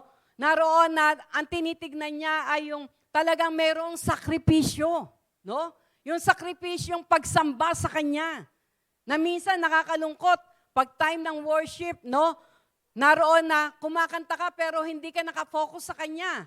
Paano mo masasabi na hindi ka nakafocus sa Kanya? Ni hindi mo maitaas ang iyong kamay. No? Ni hindi mo ma-sacrifice na ang kamay mo ay itaas sa ating Panginoon. No? Naroon na, sabi nga, hindi mo maibigay ang tunay na, sabi nga, yung focus sa Kanya. Alam niyo po ang sikreto, kahit gaano katagal ang worship, kapag po tayo ay nakafocus sa ating Panginoon, hindi tayo nakatingin kung saan-saan. Yes, may mga dancers tayo dito sa harap, pero ayaw ng Panginoon na pinanonood natin sila. Sila ay sumasayaw dahil nag-worship sila sa Panginoon. At tayo naman po na nariyaan ang nais ng Panginoon, i-focus natin ang ating puso't isipan sa Kanya. Pag finokus po natin ang ating pagsamba sa Kanya, ang ating, habi nga yung mga awitin na yun talagang inilalaan mo sa Kanya, kahit gaano katagal po nakataas ang inyong kamay, hindi nyo mararanasan na ikaw ay mapagod o mangalay. Bakit? Dahil isang sakripisyo yon na ang sabi nga ay pinaglalabanan mo yung dikta ng laman mo. No? At ikaw ay nakafocus sa pagsamba sa ating Panginoon, no? Kaya makikita po natin, nais ng ating Panginoon na sa ating mga buhay, maibigay natin yung tunay na pagsamba na may sakripisyo, no? Katulad ni Abel, no? Nung siya ay nag-offer sa Diyos, may sacrifice. Nagkatay siya, no? Mayroong blood na na-shed. At yun ay in-offer niya. May sacrifice na ginawa. Sa atin ngayon, purihin ng Diyos, hindi na kailangan nating magkatay pa. No? Naroon na, sabi nga ay, nakakapag-offer tayo sa pamagitan ng ating pera, nakakapag-offer tayo sa pamagitan ng ating awitin. No? Kaya lang nakakalungkot yung iba, ginagawa lang ito dahil parang routine lang. No? Parang routinary lang sa kanyang buhay. Hindi ito yung talagang mayroong sakripisyo. No? Tandaan po natin katulad ng sinabi ni Haring David, obedience is better than sacrifice. No, ginagawa mo yan dahil gusto mo sumunod sa ating Panginoon. No? Nandun ang sakripisyo mo dahil sumusunod ka sa kalooban ng Diyos. No? Kaya po makikita po natin, kapag po yung ating pong tunay na pagsamba ay ipinagkakalob natin sa Panginoon, sa pagsamba pa lang natin, sold out ka na. Amen? Ramdam mo na kaagad yung joy. Ramdam mo na kaagad yung strength na nanggagaling sa ating Panginoon. Kaya po yung mga Kristiyano na kung saan, ang lagi na sinasabi, ay, praise and worship pa lang yan. Maya-maya na ako pupunta, praise and worship pa lang. Alam niyo po, ang pinakamahalaga, no, ay ang praise and worship. Bakit? Sapagkat sa praise and worship, tayo ang nakakapag-offer sa Kanya. No? Tayo ang naroon na nakapagbibigay sa Kanya, we can offer unto Him the sacrifices of our praise, our thanksgiving, through our songs, through our body. No? Yung pagsasayaw natin na yan, hindi yan basta sumasayaw ka lang. You are offering it because you are joyful dahil sa pinararanasan sa iyo. No? Kaya ang sabi nga po, wag natin lanlangin o wag natin praise and worship pa lang. Mamaya na ako pag preaching time. Sa praise and worship, naiyahanda ang ating puso. No? Naiyahanda yung ating puso para tumanggap at makinig. At yung time ng preaching naman, katulad po ito yung time na kung saan ang Diyos naman ang siyang nangungusap sa atin. Kaya ano yun eh, ang sabi nga ay, kailangan talaga merong communication. No? May communication. Mayroong una nagsasalita, mayroon namang, halimbawa, sa ating praise and worship, tayo yung nagsasalita, tayo yung nagbibigay sa ating Panginoon, at sa preaching time naman, tayo naman ang tumatanggap. Amen? No? Kaya napakahalaga na maunawaan natin yung mga bagay na ito. Maging sa ating panalangin. Alam niyo po, minsan, may sinabi po sa akin ng Panginoon. Sa ating panalangin, minsan alam niyo po, dinidiktahan natin siya. Sino yung nakarealize na ng ganon? Na dinidiktahan natin siya. No? Lord, gawin niyo po ito. Tawagin niyo po yung tanay ko. Yung tatay ko, baguhin niyo po. Lord, ganyan. Parang kumbaga, minsan sabi sa akin ng Lord, dinidiktahan mo ako, anak eh. No? Ang nais po ng ating Panginoon, yung talagang, yung prayer kasi, communication yan. No? Mayroon nagsasalita, mayroon nakikinig. At pagkatapos makinig ng isa, magsasalita naman. Ganun po, no? Minsan tayo talagang sa panalangin natin, ang dami. Amen! Pagkatapos, iiwan na natin siya. Ni hindi tayo nagbigay ng pagkakataon na makinig naman sa Kanya. No? Tayo lang yung nagsalita. Pero hindi natin siya pinakinggan.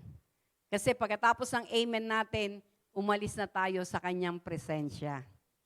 Ang nais ng ating Panginoon, naroon na mag-stay tayo sa Kanya, no, be still and know that He is God. Makinig naman tayo sa sasabihin niya. No? Makinig tayo sa Kanya. Hayaan natin yung still small voice ay ating mapakinggan. Alam niyo po, kung pong naroon na mararanasan natin, ang Panginoon po, hindi siya maraming salita. No? Hindi siya maraming salita. Napakasimple lang ng mga instruction at direction ng ating Panginoon. No? 'Di ba? Katulad si Pedro. Bago siya nung 'di ba? Ang ating Panginoon ay sabi nga ay lumapit sa kanila, nasa bangka sila Pedro, no? Hindi nila kasama ang Panginoon at naroon na bigla-bigla dumarating ang Panginoon, lumalakad sa ibabaw ng tubig, no? Nung una natakot sila dahil akala nila multo. Pero nung ma-realize nila na ang ating Panginoong Hesus yun, no, si Pedro, ang lakas ng loob, na ang sabi niya, gusto ko rin po lumakad sa tubig. Ano sabi ng Panginoon? Sinabi ng Panginoon na, magsisika muna. Sinabi pa ng Panginoon ay baguhin muna ang sarili mo. Hindi po. Ang sinabi lang ng Panginoon, come. Halika. Isang salita pero makapangyarihan. At alam nyo, dahil bukas, no, ang tainga ni Pedro, narinig niya. Nung humakbang siya, naranasan niyang lumakad sa ibabaw ng tubig. Amen? No? Simple lang. Kung babasahin natin ang Biblia, wala siyang maraming mga salita na kapag nagbigay ng instruction, napakasimple lang. Pero minsan sa kasimplihan ng instruction ng ating Panginoon, no, hindi natin masunod. Kasi ang sinusunod natin ay yung ating kalooban, no? Kaya ano ang nangyayari? Hindi natin makita yung victory. Hindi natin makita yung tagumpay na sinabi niya na pinagtagumpay ko na kayo, no? Gumagawa pa rin tayo ng kaparaanan. Minsan, halimbawa, yung ang sabi niya, di ba? Huwag kang matakot, no? Ako ang lalaban para sa iyo. Minsan yung iba yung parang naiinip. Lord, paano mo ako pagtatanggol?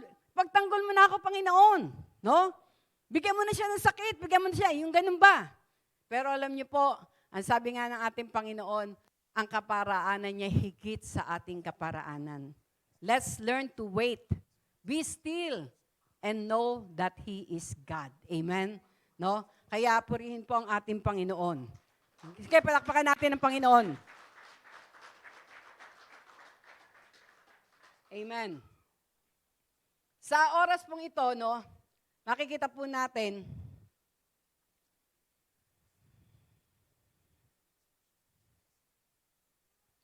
yung, teka, inunan ko na po kasi ng picture para yan.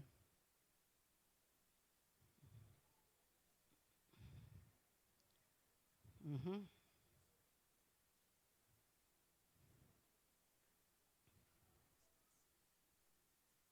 Yan. Sa ngayon nga daw po, no, alam niyo po yung spirit of self-centeredness. Ito po yung naroon na talagang masyadong gumagalaw po ngayon sa tao. No? Di ba? Yung katulad ng mga human rights na yan, no? Yung personal rights na yan. Dahil katotohanan po yun. Na ang sabi nga dito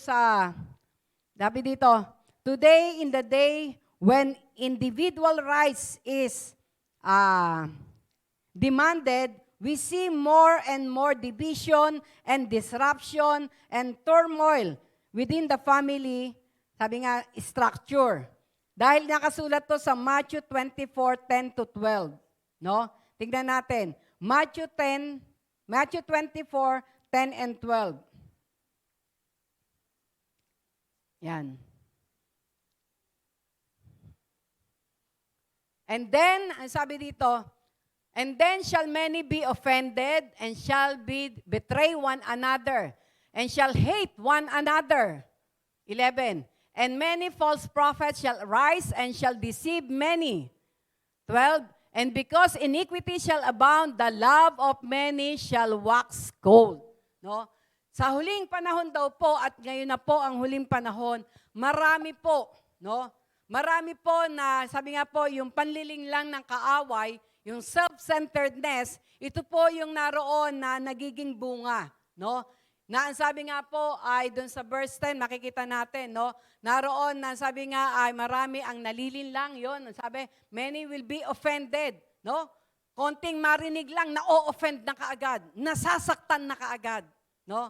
Bakit? Dahil nakafocus sa kanyang sarili.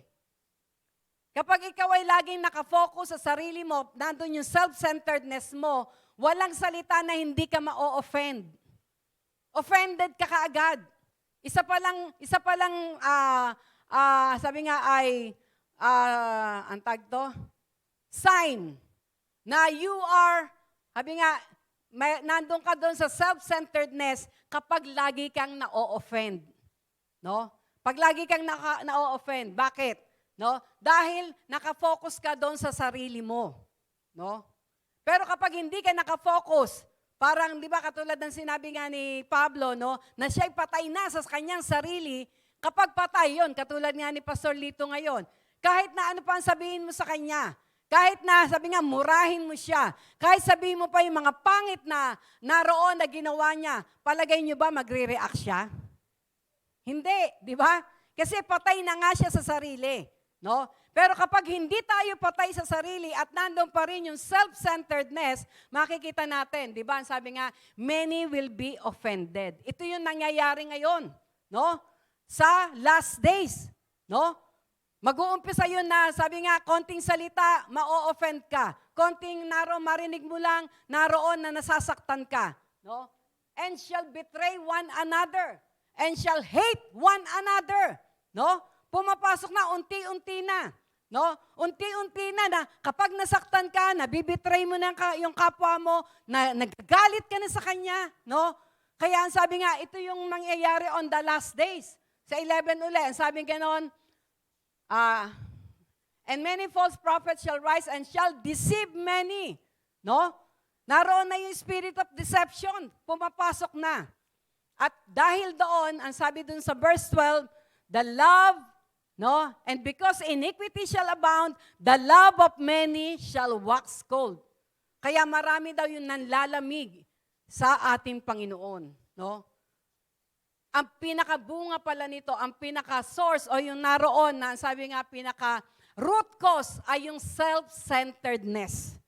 Kapag naroon yung self-centeredness sa ating buhay, sa ating puso, papasok na yung deception. Papasok na yung sabi nga ay, yun nga, yung ma-offend ka kaagad, sasaktan ka kaagad, nagagalit ka na kaagad. And that root cause is self-centeredness. Kaya kailangan maging aware tayo. Dahil hindi yan, sabi nga, hindi yan titigil. Kasi ang sabi sa John chapter 10, no? The thief cometh not but to kill, to steal, and to destroy. Ang gawa ng kaaway ng dyablo ay magnakaw, no? Manira at pumatay. Kaya nais ng ating Panginoon na sabi nga po, yung spirit of self-centeredness na yon ay matanggal natin sa ating mga puso. At hayaan natin yung sinabi ni Pablo na kung saan naroon na ako ay patay na sa aking sarili, no? Yung sa Galatians Galatians 2:20. Ano sinabi dun sa Galatians yung I have been crucified with Christ. Nevertheless, I live. Ako'y napako na kasama ng ating Panginoong Yesus. Nevertheless, I live. Bagamat ako'y nabubuhay hindi na sa aking sarili. Nevertheless, I live, yet not I, but Christ liveth in me.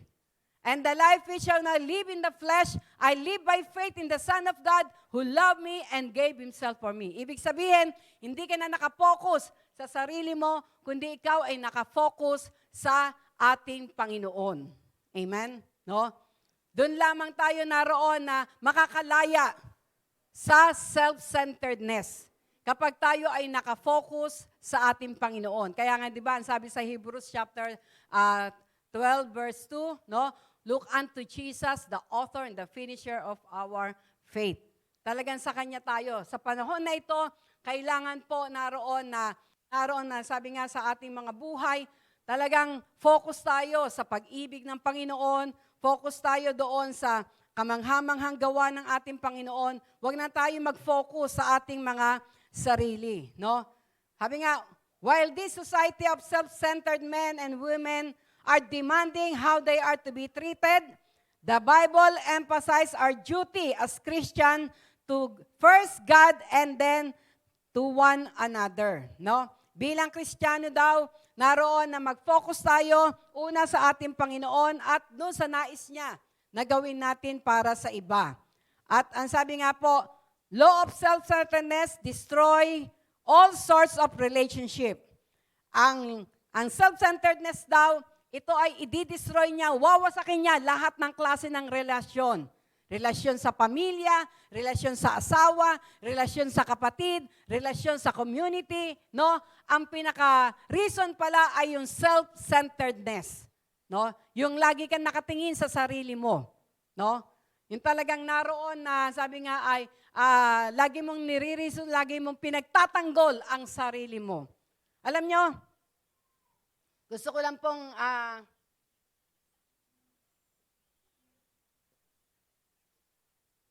i-testify yung naranasan ko. Noong ako po noon ay may Bible study pa noon, nasa Pasig kami, may mga Bible study kaming hawak. Meron kaming Bible study doon sa Rosario. No? Ngayon, meron kaming inimbita, meron akong inimbita na leader galing sa Maine para siya ang magturo doon sa Bible study. Pumayag naman siya, no? Nag-agree naman siya na siya ang magtuturo. Kaya, nung time ng Bible study, no? Mag-uumpisa na, wala pa yung leader na yon, no? At hindi lamang yon. Sabi nga ay, kailangan, hindi tao yung ating dahil ang sabi ng Panginoon, kung sa may 2-3 na nagkakatipon sa kanyang pangalan, siya'y nasa kalagitnaan. Ibig sabihin, ang ating Panginoon, no? Katulad po sa service natin. Hindi kailangan na, hintayin natin yung iba bago tayo mag-umpisa. Hindi. Pag sinabing alas 9, kailangan mag-umpisa tayo. No? Bakit? Sapagkat ang kadate natin dito ay hindi kung sino man. ang kadate natin ay ang ating Panginoon. Amen? Amen? Pag nga po yung mga don't watch, no? Yung mga nagdo-don't watch, kapag sinabing 5:00, no? Kahit 2 lang kayo, 3 kayo, mag-umpisa ka agad. Bakit?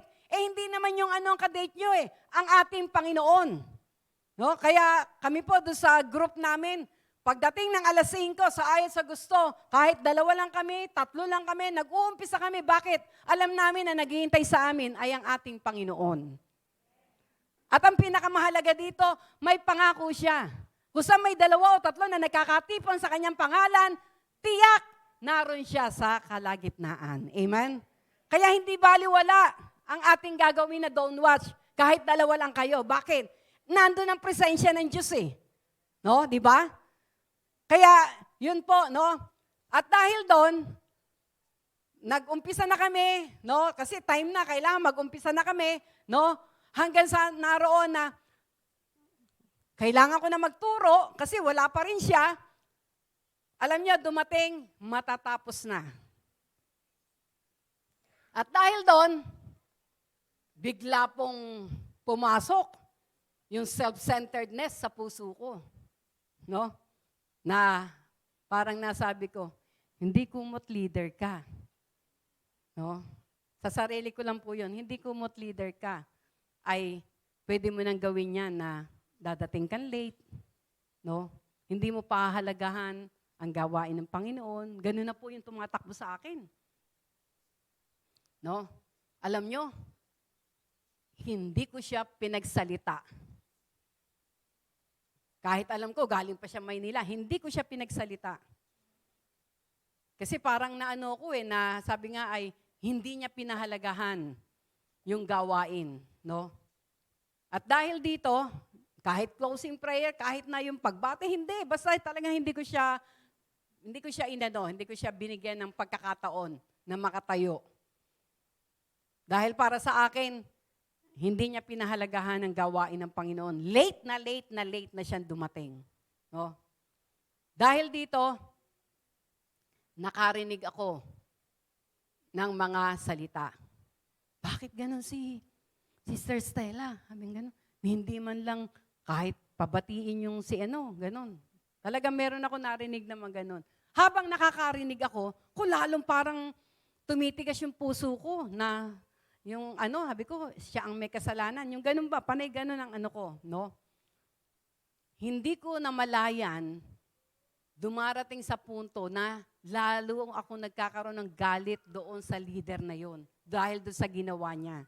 Lalo na kapag nakakarinig ako ng ibang salita, no? Doon sa pangyayari. Minsan, Sunday service doon sa Aurelio High School, habang ako ay nakikinig ng salita ng Diyos, bigla pong nangusap sa akin ang Panginoon. Siguro nakita ni Lord talagang medyo meron ng pader sa puso ko, no? Doon sa taong yon, no? Doon sa leader na yon. Kasi dumating sa punto, parang ayoko na siyang makita, no? Nawala yung respeto ko sa kanya. Ganun po yung nararamdaman ko noon. Pero nung time na yon, bigla po nangusap ang Panginoon sa akin and sabi niya, lapitan mo. Dahil alam ko naman ang boses ng Panginoon, alam nyo talagang, Lord, lalapitan ko po siya. Pero alam nyo, doon ko nakita, yung sinabi sa Ephesians chapter 6, verse 10, umpisa doon, sabi nga, we wrestle not against the flesh and the blood, but against principalities, rulers of darkness, spiritual wickedness in high places. No? Na ang kalaban natin, hindi tao. Hindi yung kapatid natin, hindi yung nanay natin, hindi yung tatay natin, hindi yung, sabi nga, hindi tao ang kalaban natin, kundi masasamang espiritu. No?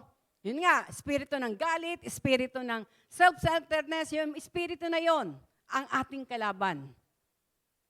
Alam nyo, doon ko naranasan, sino dito ang nakakita na ng magnet?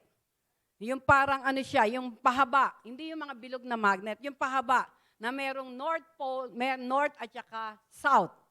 Sino nakakita na nun? Nung mga nag-aaral noon, meron noon sa science. Parang ngayon yata wala na. Nung ganong magnet na merong North at saka South. Kasi mga magnet ngayon parang mga bilog na lang No? Sino nakakita na nung ganon? Huwag kayong mahiya sa edad nyo. Dahil sa school noon, ginagamit yon, di ba? At kapag meron kang dalawang ganoon na magnet, kapag yung north at saka north ang pinagdikit mo, palagay nyo ba magdidikit siya? Ha? Hindi, naglalaban yon. Pero kapag north at saka south, pinagdikit mo, ano mangyayari? Ang bilis, di ba? Dikit ka agad na yon. Magdidikit ka agad yon kasi magnet. Alam niyo po, naranasan ko na habang ako ay, sabi nga, dahil sinabi ng Panginoon sa akin, lapitan mo, no? Kasi wala siyang kaalam-alam, galit na ako sa kanya eh. No? Kaya ako yung kinausap ng Panginoon. Nung ako po ay lumalapit na sa kanya, naranasan ko yung parang north at north. Talaga pong may puwersa na parang ayaw kang palapitin. No? Talagang grabe yung ano, no? Ayan, nagpakita sila north and south. May ano siya, no? Hindi naman siya pahaba, pero meron north at south. Talaga pong parang yung puwersa na parang ayaw magdikit, ayaw akong palapitin talaga. Alam nyo, nung maramdaman ko yon, nag-declare ako, it is not by might nor by power, but by the Spirit, saith the Lord. Yun po yung diniklara ko. Hindi sa pamagitan ng aking lakas, hindi sa pamagitan ng aking kaalaman, pero sa pamagitan ng kapangyarihan ng Santong Espiritu. Talagang diniklare ko yun. It's not by might nor by power, but by my Spirit, saith the Lord. Nung sinabi ko po yun, para pong naging north at south, ang bilis kong nakarating sa Kanya. Alam niyo po, paglapit ko po sa Kanya, babae po kasi yun eh, hinawakan ko yung kamay niya. Wala akong sinabi, hinawakan ko ang kamay niya. Nung hawakan ko po ang kamay niya, meron akong naramdaman na umalis sa puso ko. No? Mayroon akong naramdaman na umalis sa puso ko. Yun yung espiritu ng galit, espiritu ng self-centeredness, espiritu ng ano na, ako ang nagdala, hindi siya. Wala siyang kaalam-alam, ako ang nagdala. No? Kaya, ang nais ng ating Panginoon na sa ating buhay, no, kung nakakaramdam pa tayo o nakakaranas tayo ng spirit of self-centeredness, no, hayaan natin na sa tulong ng Santong Espiritu, ito'y matanggal sa ating mga puso. Ano ang sign na meron kang self-centeredness? Madali kang ma-offend. Konting salita lang na marinig mo. Akala mo ikaw na yung pinariringgan, ikaw na yung pinagbibintangan, ikaw na lahat. No? Yung sabi nga ay, naroon na ang pakiramdam mo, galit sa yung lahat. Ang pakiramdam mo, ikaw na lahat ang pinag-uusapan. Kaya ano yung tendency mo? Lalayo ka. Lalayo ka. Iiwas ka. Sisirain mo yung relasyon mo sa Kanya. Puputulin mo yung relasyon mo sa Kanya. Pero sa totoo lang, ang nakapasok ay yung self-centeredness. Kaya nais ng Panginoon. At dahil dito, alam niyo po, ang sabi nga, kung wala ang Panginoon, wala tayong magagawa. Ang kailangan natin ay yung pag-ibig ng ating Panginoon. Sabi nga, only in places where the love of God is shed abroad in our hearts can truly discover true, sabi nga, joy and happiness. No? Naroon daw po na kapag itong self-centeredness na ito ay natanggal sa ating mga puso at ang tunay na pag-ibig ng Diyos ang siyang pumalit dito, no? Makikita po natin na yung sinasabi na my brother's keeper ay magagampanan natin. No? Kasi noong time na yun, makita natin si Cain, di ba? Dahil pumasok sa kanya yung self-centeredness, ang ginawa niyang pagsamba, yung kanyang sariling kaalaman, yung kanyang kaparaanan, ano ang nangyari? No? Hindi niya nakuha ang pabor ng Diyos, hindi niya naranasan yung glory ng Diyos, no? Naroon na pumasok sa kanya yung inggit kay Abel, kasi yung pabor na kay Abel, no? Ang anointing na kay Abel, pumasok sa kanya yung jealousy, pumasok yung galit, hanggang sa dumating sa punto, pinatay niya ang kanyang kapatid. At nung hanapin na ng Diyos sa kanya, ang kanyang kapatid, anong sagot niya? Am I my brother's keeper? No? Parang patuya pa na sumagot siya sa Diyos. Ako ba ang kailangan mag-ingat sa aking kapatid? No? Pero alam niyo po, na tayo ay maging brother's keeper. No? At ito'y mangyayari lamang kapag po ang tunay na pag-ibig ng Diyos ang ating naranasan. Kaya sa pagkakataon na ito, how can we be sabi nga po, brother's keeper? Paano tayo magiging brother's keeper? No? Dito po makikita po natin, yan, how to be a brother's keeper.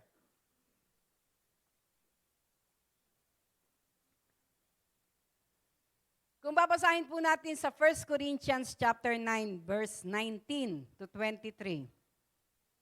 Yan. 1 Corinthians chapter 9, verses 19 to 23. Yan. Si Pablo po ang naroon na nagsulat nito, no? Na kung titignan po natin, ang aklat po ng Korinto, ito po yung lugar na kung saan ang mga Kristiyano ay makukulit, matitigas ang ulo, no? Dito sa itong, sabi nga, lugar na ito, yung mga Kristiyano diyan sa Korinto, yung naroon na pinagsabihan nga na, yung mga babae, tumahimik nga kayo, doon kayo magsalita sa, no? Maraming mga, sabi nga ay katuruan ang inano ni Pablo, no? Dahil sa kanila, sa kakulitan nila. Dito sa 1 Corinthians verse 9 to 19, ang sabi dito ni Pablo, "For although I am free from all people, I have made myself a slave to all in order to win more people. To the Jews I became like a Jew to win Jews, to those under the law like one under the law, though I myself am not under the law, to win those under the law.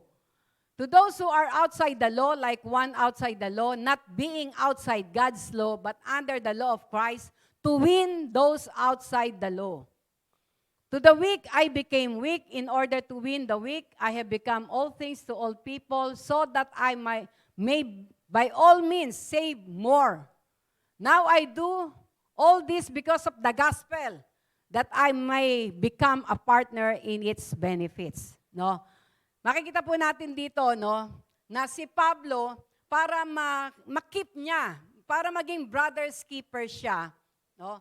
Alam niyo kung isusumahin natin, ang ibig sabihin dun sa 1 Corinthians chapter 9, no, dito sa ating binasa, makikita po natin na yung kanyang pagiging self-centeredness ay inalis niya sa kanyang puso. No? Di ba, ang sabi niya nga doon na kumbaga natuto siya na pakibagayan ang lahat. No? Natutunan niya na pakibagayan ang lahat. No? Pakisamahan ang lahat para lang makip sila, para lang mawin sila, no? Sa ating Panginoon. Para makip sila, yung mga mananampalataya na yan, no? Yung mga taong hindi pa nakakilala sa Panginoon, para lang makip niya. No? Hindi niya naroon na sabi nga ay baliwalain. Yung kanyang pagiging self-centered ay hinubad niya para lamang makip niya o ma-win niya yung mga soul. Ibig sabihin talagang maalagaan niya. No?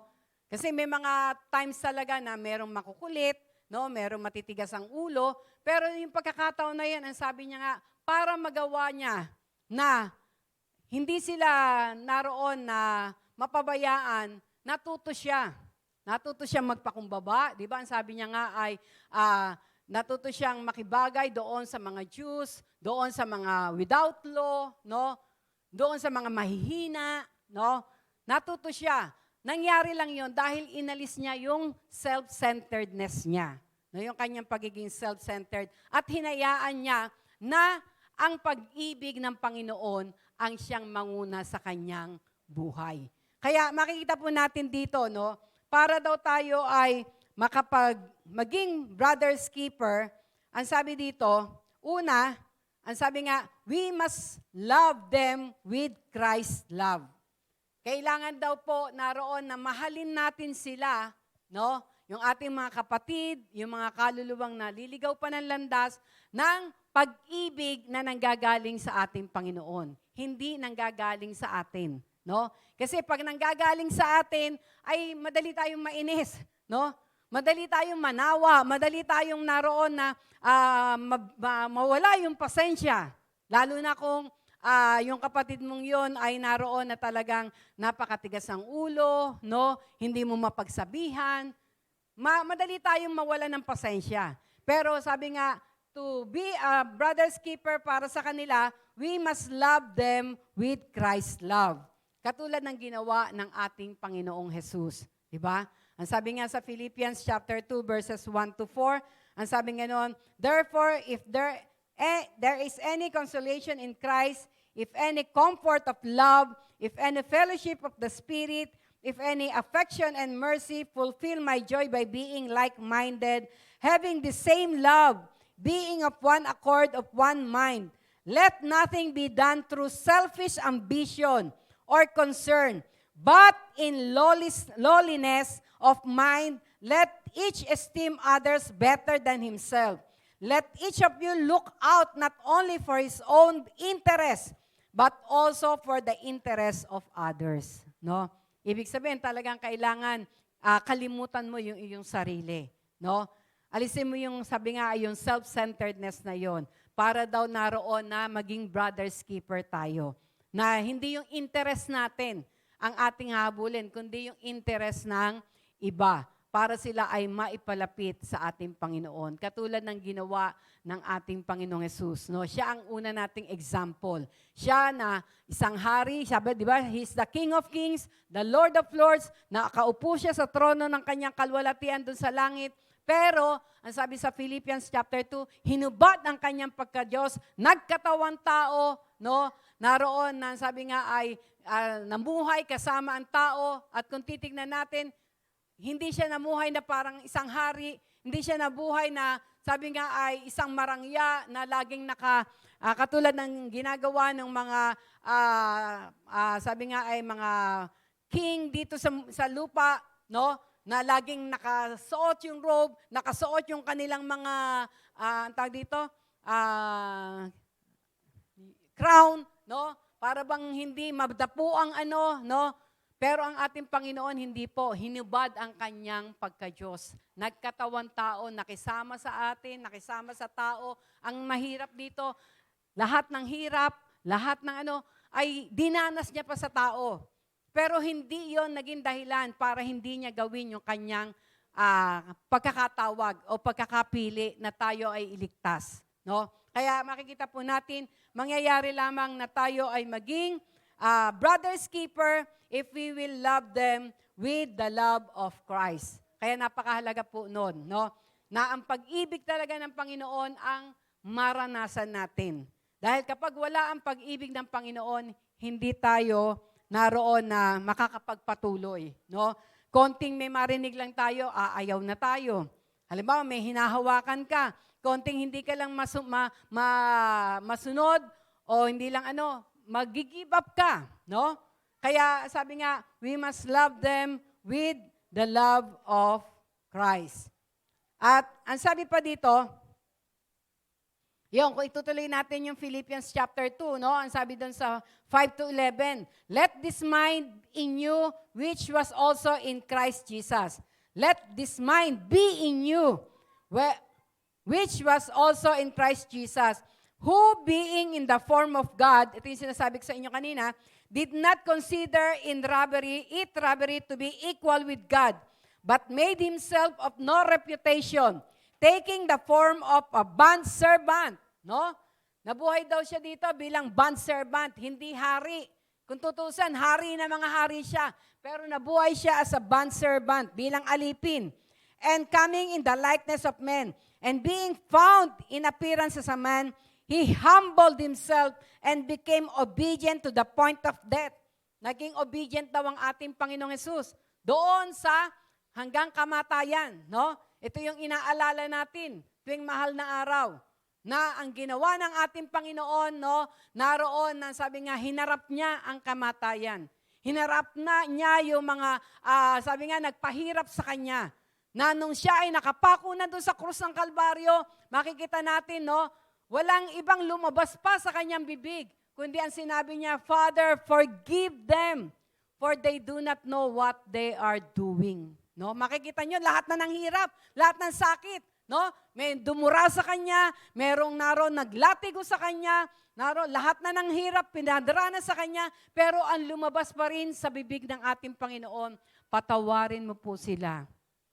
Benefit pa rin nila ang inisip ng ating Panginoon dahil hindi nila alam ang kanilang ginagawa, no? Kaya makikita po natin, kapag ito yung nasa ating puso, makikita po natin, wala tayong magiging kaaway. Amen? Dahil ang magmamanifest sa atin ay yung forgiveness na nanggagaling sa ating Panginoon. Amen? Na sabi pa dito, no? And became obedient to the point of death, even the death on the cross. Therefore, God also has highly exalted him and given him the name which is above every name, that the name of Jesus, every knee should bow, of those in heaven and of those on earth and of those under the earth, and that every tongue should confess that Jesus Christ is Lord, to the glory of God the Father. Amen? Na dahil daw dito kapag sinunod natin, no, yung pag-ibig niya ang naroon po na sabi nga ay ang ating pinairal para i-keep natin yung ating mga kapatid. Ang sabi po dito, ang maluluwalhati ay ang ating Panginoon. Amen? Maitataas ang kanyang dakilang pangalan. Amen? Praise the Lord. Ang pangalawa, to be a brother's keeper, we must see them with Christ's eyes.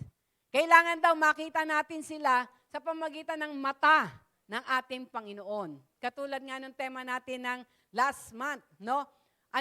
Paano ba nakikita ng Diyos ang mga tao, no? Nakikita ng Diyos ang mga tao with His compassion, no? With His compassion, yung kahabagan niya. Kaya makikita natin na kapag halimbawa may isang kapatid na nakagawa na hindi maganda sa iyo, kapag tinignan mo siya, sa pamagitan ng mata ng ating Panginoon, alam nyo, hindi ka magagalit sa Kanya. Maaawa ka sa Kanya. Amen?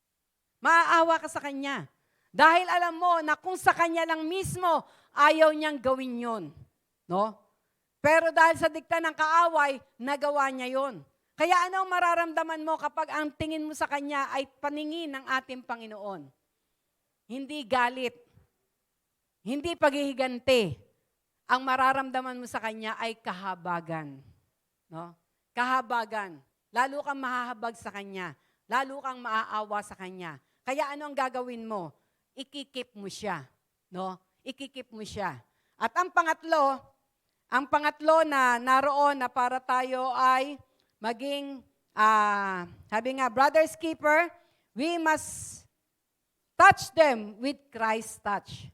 Kailangan daw naroon na i-touch natin sila, no? Hipuin o ihag natin sila with Christ's touch. Hayaan natin na sa pamamagitan natin, mahipo sila ng ating Panginoon.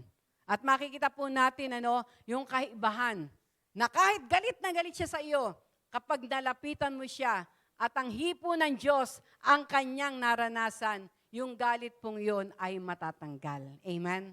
At hindi lamang po yun. Kahit na ayaw ka niya, galit na galit, hindi mo siya susukuan. Lalo na sa panalangin. Amen?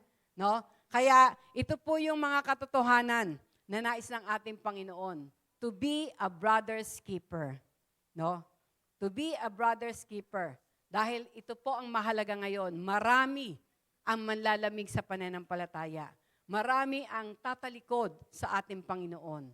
Kaya kailangan bilang mga anak ng Diyos na patuloy na nararanasan ang pag-ibig na niya, no, sa ating mga buhay.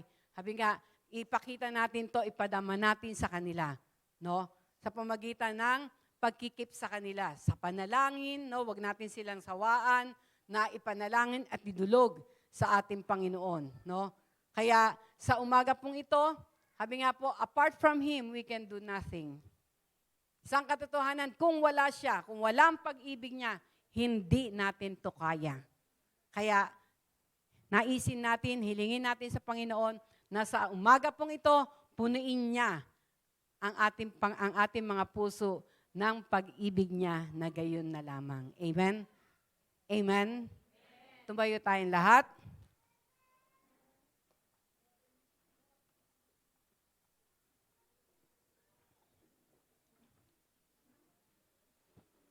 Sa pagkakataon na ito, awitin natin yung awit na power of love.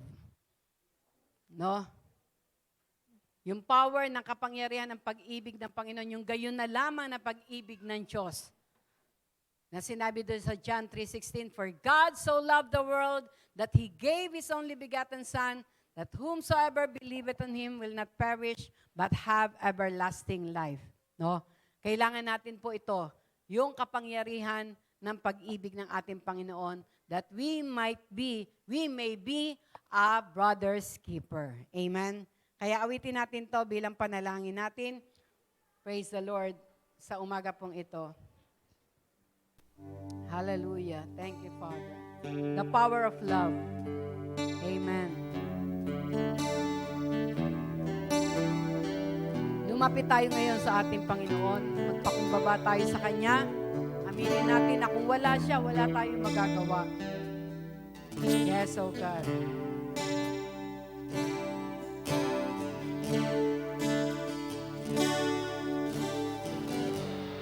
Lord, I come to you. Let my heart be changed. Bring you, flowing from the grave that I found in you. Lord, I've come to know the weaknesses I see. Yes, Lord. Inaamin namin, Lord. In Ang aming pong mga kahinaan sa umaga po ito. will be stripped Yes, oh Lord. away.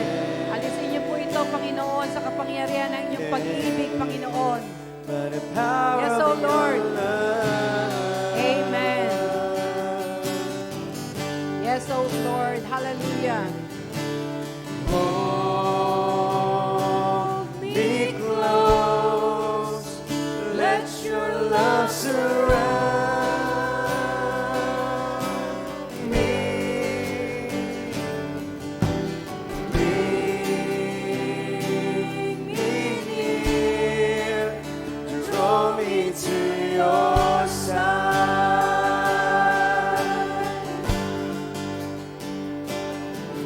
And as I wait, I'll rise up like an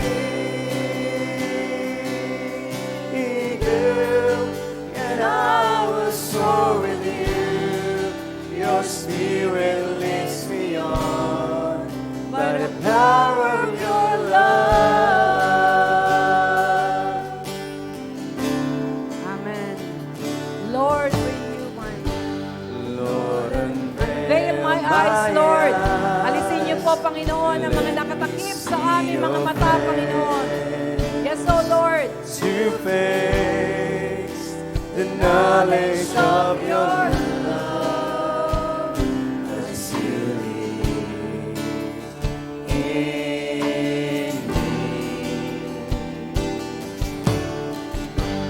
Lord, in you, my mind as you will unfold in my life and living every day by the power of your love. Yes, Lord. Let the power of your love manifest in your people, Lord. Hold me close, let your love surround. Yes, Lord. Hayaan niyo po ng pag-ibig na yon ang mag-alis ang galit sa aming mga puso. Ang pag-ibig na yon ang mag-alis sa aming Panginoon ng self-centeredness, oh God. Yes, oh Lord. Hallelujah. Yes, Lord. And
the power of your love.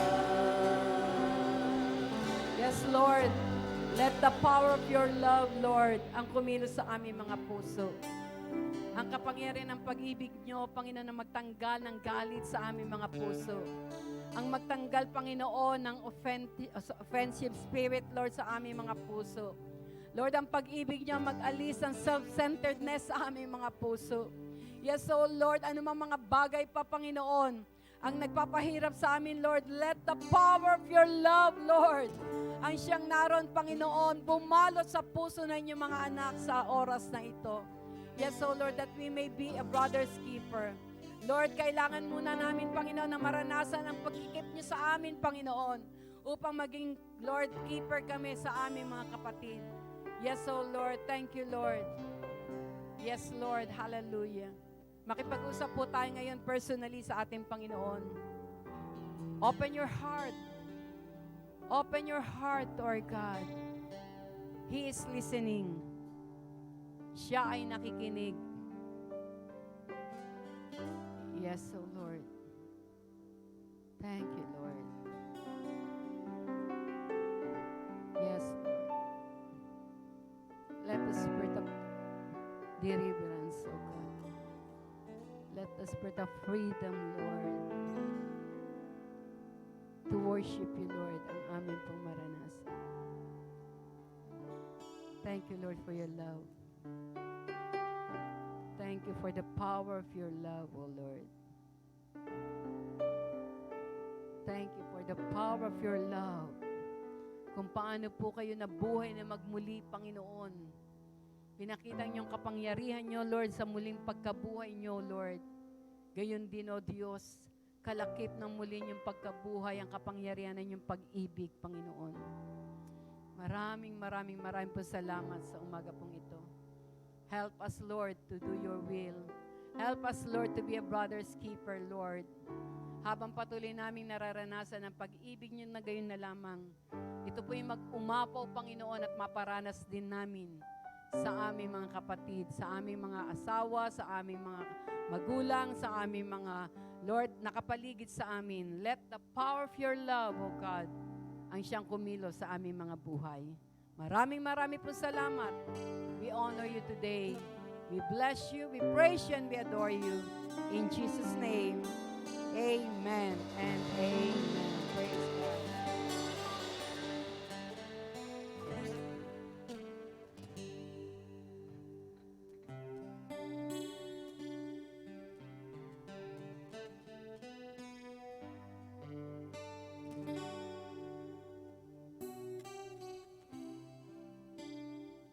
Amen. Sino po ang napagpala?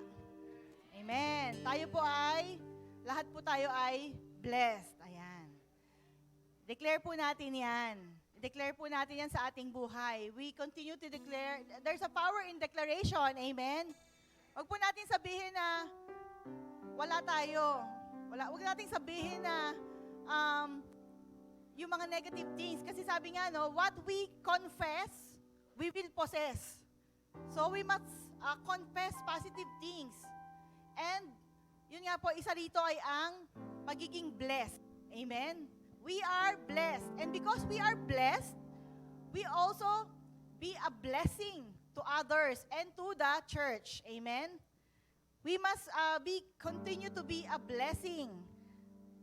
Kanina po nabanggit po ni Rev Stella, sabi niya po kanina, ang isa po nagrema sa aking salita na sinabi niya ay, faith without action is dead. Ayan. So sabi nga po, paano ba tayo mag-reap ng harvest kung wala tayong itinatanim? What you do today will be your tomorrow. Kung ano ang ginagawa mo ngayon, ang gagawin mo ngayon, ang action mo, hindi bukas, hindi sa susunod na araw, kung hindi ngayon. Do you want to reap the harvest? Then plant a seed. Not tomorrow, not next week, not next month, but today. Alam niyo po, nung bata ko kasi medyo, nung aking kabataan, ako'y nakakilala na sa Panginoon, tuwing Sunday, binibigyan ako ng nanay ko ng allowance ko for the whole week. Ang una ko pong gagawin, di ba, Sunday, bibigyan niya na ako, or Saturday pa lang, ibaabot niya na sa akin. Let's say 500 pesos. Mag-church ako, isa-set aside ko na po yung 50 pesos. At kung may sobra pa, dadagdagan ko pa ng konti. At yun ay parang naging ano ko na yun, nakalakhan ko na. At never in my life na ako ay ginutom ng Panginoon. Amen. Hindi niya po tayo pababayaan. Sabi nga po ni Lord sa Malakay 3:10, "Prove me now on this," says the Lord. Do you want the Lord to prove na siya ang resources sa lahat-lahat ng pangangailangan natin? Hindi lang po sa finances. Maaring sa ating health, sa ating emotional health, sa ating mga relationships, sa ating mga kapwa. So, lahat po ng, sabi nga po no, sa Psalms 23, the light does, ang sabi po sa Psalms 23, the Lord is my shepherd and I shall not lack, I shall not want. Hindi po tayo magkukulang. Sabi po sa Proverbs 3:9-10, "Give honor to the Lord with your wealth, and with the first fruits of all your increase. So your storehouses will be full of grain, and your vessels overflowing with new wine." Ayan. If you want to honor the Lord, ibigay po natin ang ating tithes and offerings sa Kanya. Amen po. Sige po, hawakan po natin ang ating mga tithes and offering envelope. Tayo po ay manalangin. Father God, we praise you, Lord, for this morning, Panginoon. Thank you, Lord, for this opportunity again, Lord, to bless you, to bless your name through our tithes and offering. Father God, narito po kami, Panginoon, upang ihandog, Panginoon, ang best offering para sa inyo, O God, ang aming tithes and offering. Thank you, O God, for giving us this opportunity na kami po ay ma-bless nyo ang gawa ng aming mga kamay, Panginoon. Thank you, O God, for giving us the strength, Panginoon, upang kami po ay kumita ng sa gayon, Panginoon, maibigay namin ang nararapat para sa inyo. Father God, we continue to entrust everything in our lives, especially, Lord, our finances, O God. We acknowledge that you are the source of everything, and everything comes from you, O God. That's why, Lord, we are giving it back to you. As you have said in your word, you'll never forsake us, you will never leave us. Even, Lord, ang mga material na bagay na pangangailangan namin, Panginoon, hindi niyo po ito pagkukulangin. Hindi niyo po kami pababayaan, Panginoon. Thank you once again, Lord God. Dalangin po namin, Panginoon, na ang mga tithes and offering na ito ay maging masamyong handog sa inyong harapan, Panginoon. Thank you, O God. We continue to praise you, to glorify you. In Jesus' name, amen, amen.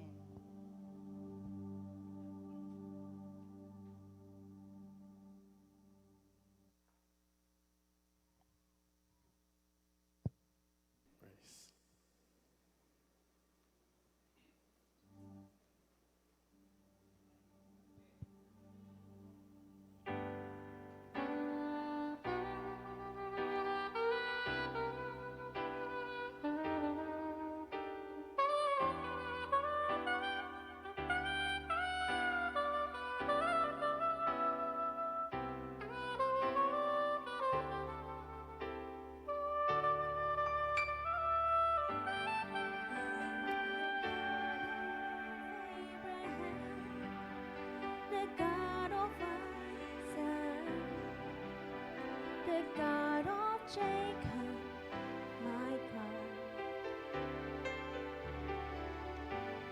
You are the great I am, Jehovah, El Shaddai to me. Forever you will be my God.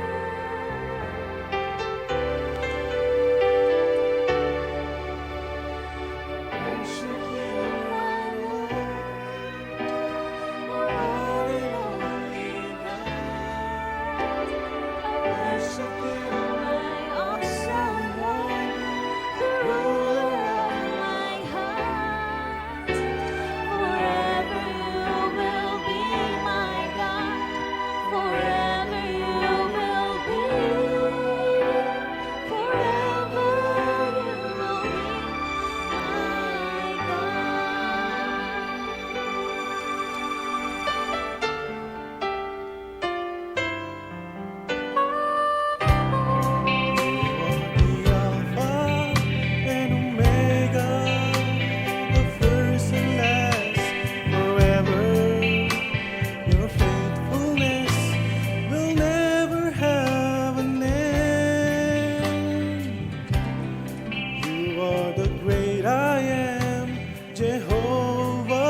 Forever You will be my God.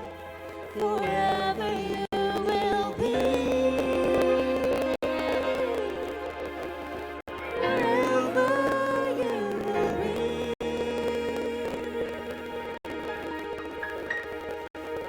My God. Glory to God po.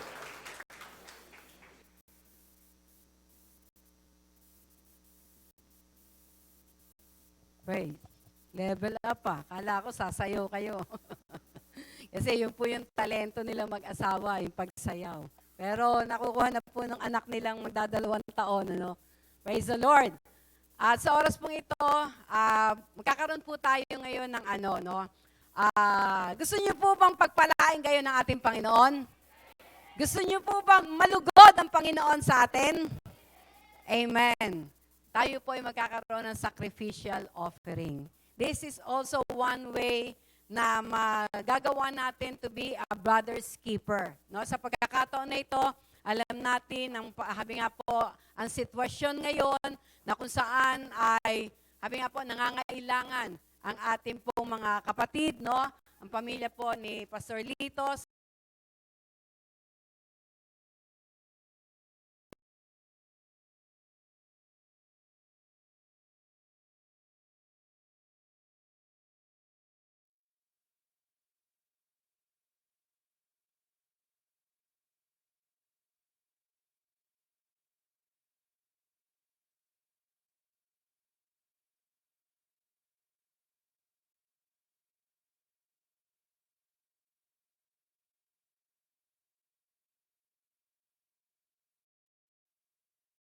tayo ng pagmamahal, no, sa pamilya po ni Pastor Lito, no.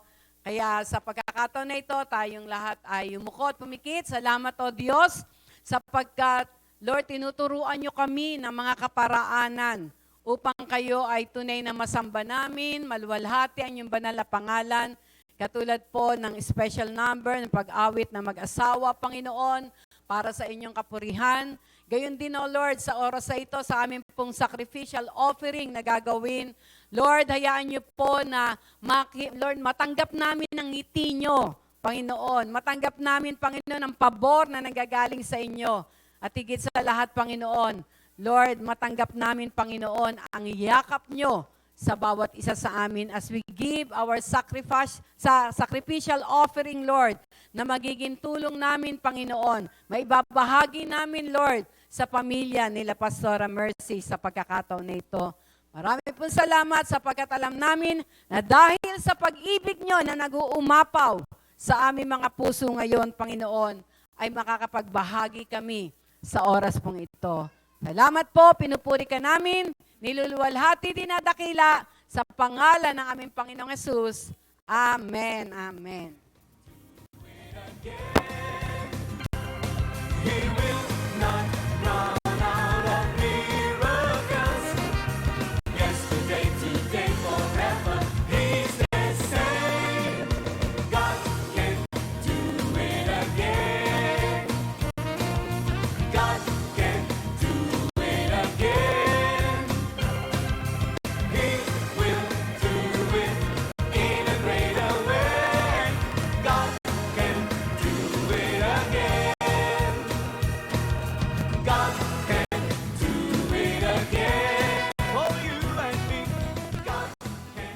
Praise. Amen. So, habang binibigay po natin ang ating mga sacrificial offerings, so this time po, dako po tayo sa ating announcement.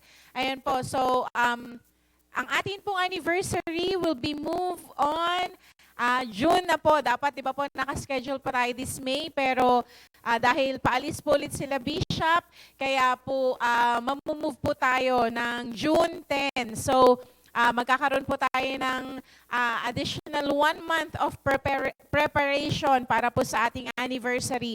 So, soon po we will announce kung saan po yung magiging venue natin, and at the same time, yun nga po, kung meron po ba tayong guest speaker and ano pa po yung ibang mga further announcement regarding our anniversary. So, ayan po, it will be our 12-year anniversary na po ng kadakilaan ng Diyos sa J. Blue family dito po sa atin sa Molino. Ayan po. So,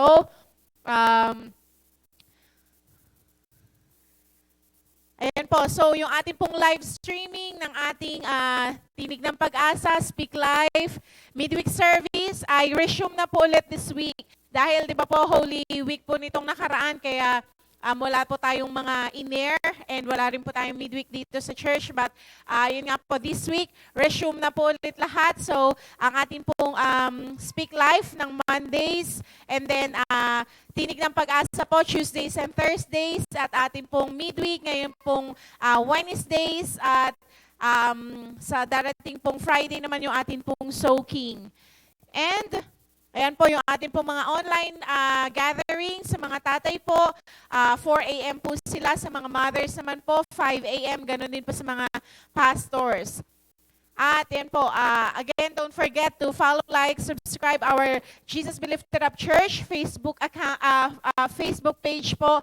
Ganon din po ang ating YouTube na J Blue Church na para po ma-update po tayo or kung katulad po na sinabi ni Rev kanina, kung gusto po nating balikan yung mga teachings, ayan po, makikita po natin to dito.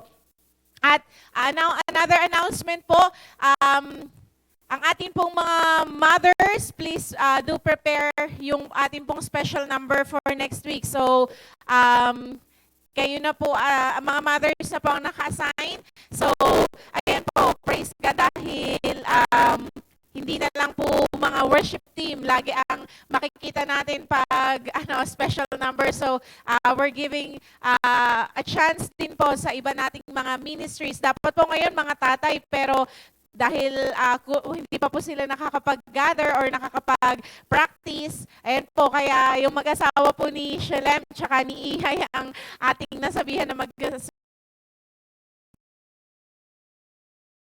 adult woman. So, sa pangunguna po ni Sister Arlene, ayan po, i-update na lang po kayo kung ano po ang ating special number.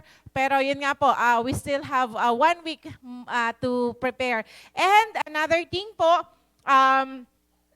meron po tayong, may nabanggit po si Pastora Mercy kanina, yung mga gusto pong mag-stay after the service, meron lang pong magdi-discuss regarding St. Peter. So, ayan po, nakita po natin that life is, we do not hold our own life. Katulad nga po na nangyari kay Pastor Lito. Alam niyo po ba, testimony lang po, talaga pong hanggang ngayon, parang napaka-fresh pa po sa mind ko nung nangyari po nung camp eh. Para kasing, alam niyo po ba si Pastor Lito, nabanggit nga po nila architect na talagang halos sa lahat po ng games, talagang go na go po si Pastor Lito. Kumbaga, even bago po siya mabawian ng buhay, he gave his best. Na parang yun nga po, kumbaga parang yung nabanggit din po ni Ate Irene, na lagi daw po sinasabi ni Pastor Lito sa kanya na parang kumbaga, live your life na parang as it is your last day, na parang kumbaga always give your best, na kasi nga po hindi natin alam kung bukas nandito pa tayo sa mundong ito, pero yun nga po, katulad nga po ng buhay ni Pastor Lito, talagang he is really kumbaga one of the examples na talagang pinakita ng Panginoon that we should really live our life to the fullest every day, na parang kumbaga yung hindi mo na iisipin na parang bukas maring nandito ko pa, or bukas ko na lang siya papatawarin, bukas na lang ako magre-release ng pagmamahal sa kapwa ko, bukas na lang ako magiging my brother's keeper. Pero sabi nga po, katulad nung binanggit po ni Pastor Lito kay Ate Irene na kung mamumuhay po tayo that as if na ito na yung last day natin, di ba? You will always give your best. You will always release forgiveness. You will always give love to others. Kumbaga, hindi ka magtitira na alam mong may pwede ka pang ibigay. So, mayan po, meron lang pong mag-share sa atin. If you want to stay, ano naman po to, nasa sa inyo naman po, kung gusto nyo pong magstay for a while na yun nga po may i-discuss lang regarding St. Peter kasi sabi nga po, hindi natin hawak ang buhay natin. Anytime, if the Lord is already calling us to be with Him, sabi nga po, kahit anong medisina, kahit anong siyensya, walang makakapigil pag talagang it's time for us to go home. Tama po ba? At yun nga po, ang isang ano nga rin po, yung St. Peter, malaking bagay din po siya kasi kumbaga parang instead na yung maiiwan nating family, mag-iisip sila saan sila kukuha ng ng mga panggagastos, 'di ba? Yun nga po, they will give us some kumbaga parang informations regarding sa mga ganung bagay po. Kaya if you want to stay for a while, ayun po, we can hear yung atin pong kapatid na yon. And meron pa po ba tayong announcement?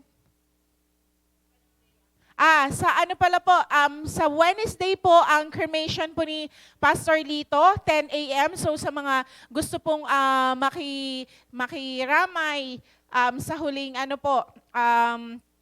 pagkakataon na makikita po natin yung katawang lupa ni Pastor Lito, you are much welcome. At yun nga po sa Tuesday po, ang last night ng funeral service wake po natin para kay Pastor Lito. So, ayan po. Meron po. Okay po, so yun lang po ang ating ilang mga announcement. Praise God po, sa umagang ito, tayo po lahat ay tumayo. Tayo po ay magpasalamat sa ating dakilang Diyos. Tunay nga po na walang papantay, walang hihigit sa kadakilaan ng ating Panginoon sa buhay po ng bawat isa. Praise God.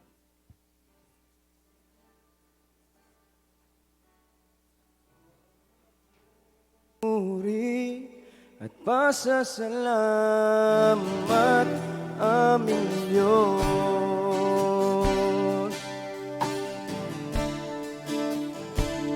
Kaluwalhatian at karangalan alay sa iyo.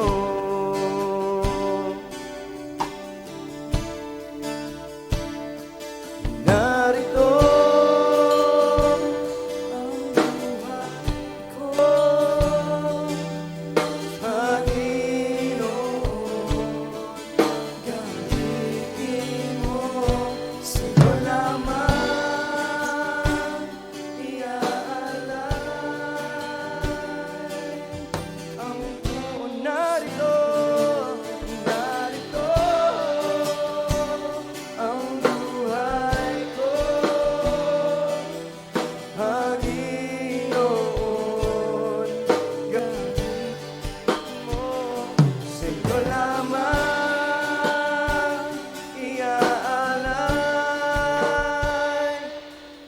ang puso ko'y sa'yo.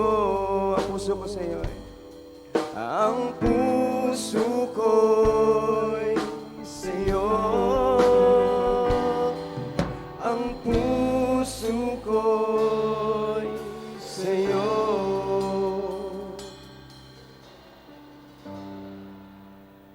Tayo po'y manalangin. Aba naming banal sa langit, salamat o God sa umagang ito, Panginoon, sa oras na ito, Panginoon, na kami tinipon mo, Panginoon, ng iyong banal na Espiritu upang ikay mapakinggan sa iyong mga salita sa amin, Panginoon. Salamat sa aming mga napakinggan, Panginoon, sapagkat ito'y aming malalagkaran, Panginoon. Hindi lang namin mapakinggan, kundi ito'y aming may pasamuhay at aming gampanan ng iyong kalooban, Panginoon. Lord, salamat, Lord God, na mayroon kayong pagkakataon na purihin ka, Panginoon.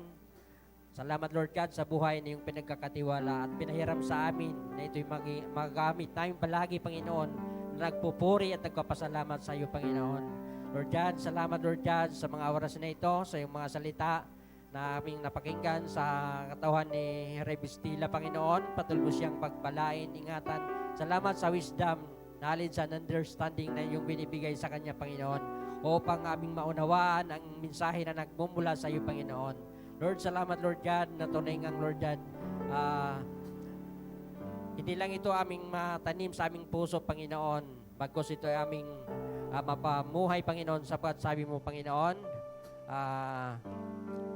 faith is deed, Panginoon, kung hindi namin magagampanan, kung walang aksyon na aming magagawa, Panginoon. Salamat, Lord God, at sa aming paglabas sa yung sambahang ito, Panginoon, tunay ngang ingatan mo kami, Panginoon, tulad ng pag-iingat sa pagdala dito kanina, Panginoon. Lord God, salamat sa proteksyon na yung binibigay sa iyong mga lingkod, Panginoon. Patuloy mong pagkayong samahan, gabayan at sa darating pang mga araw, Panginoon, na aming maibigay sa iyo ang lahat ng mga papuri, pagsampat, pasalamat. Salamat, O God, pinupuri ka namin, pinapasalamatan sa iyo lahat ng karangalan sa tanging pangalan ni Jesus. Amen. Amen.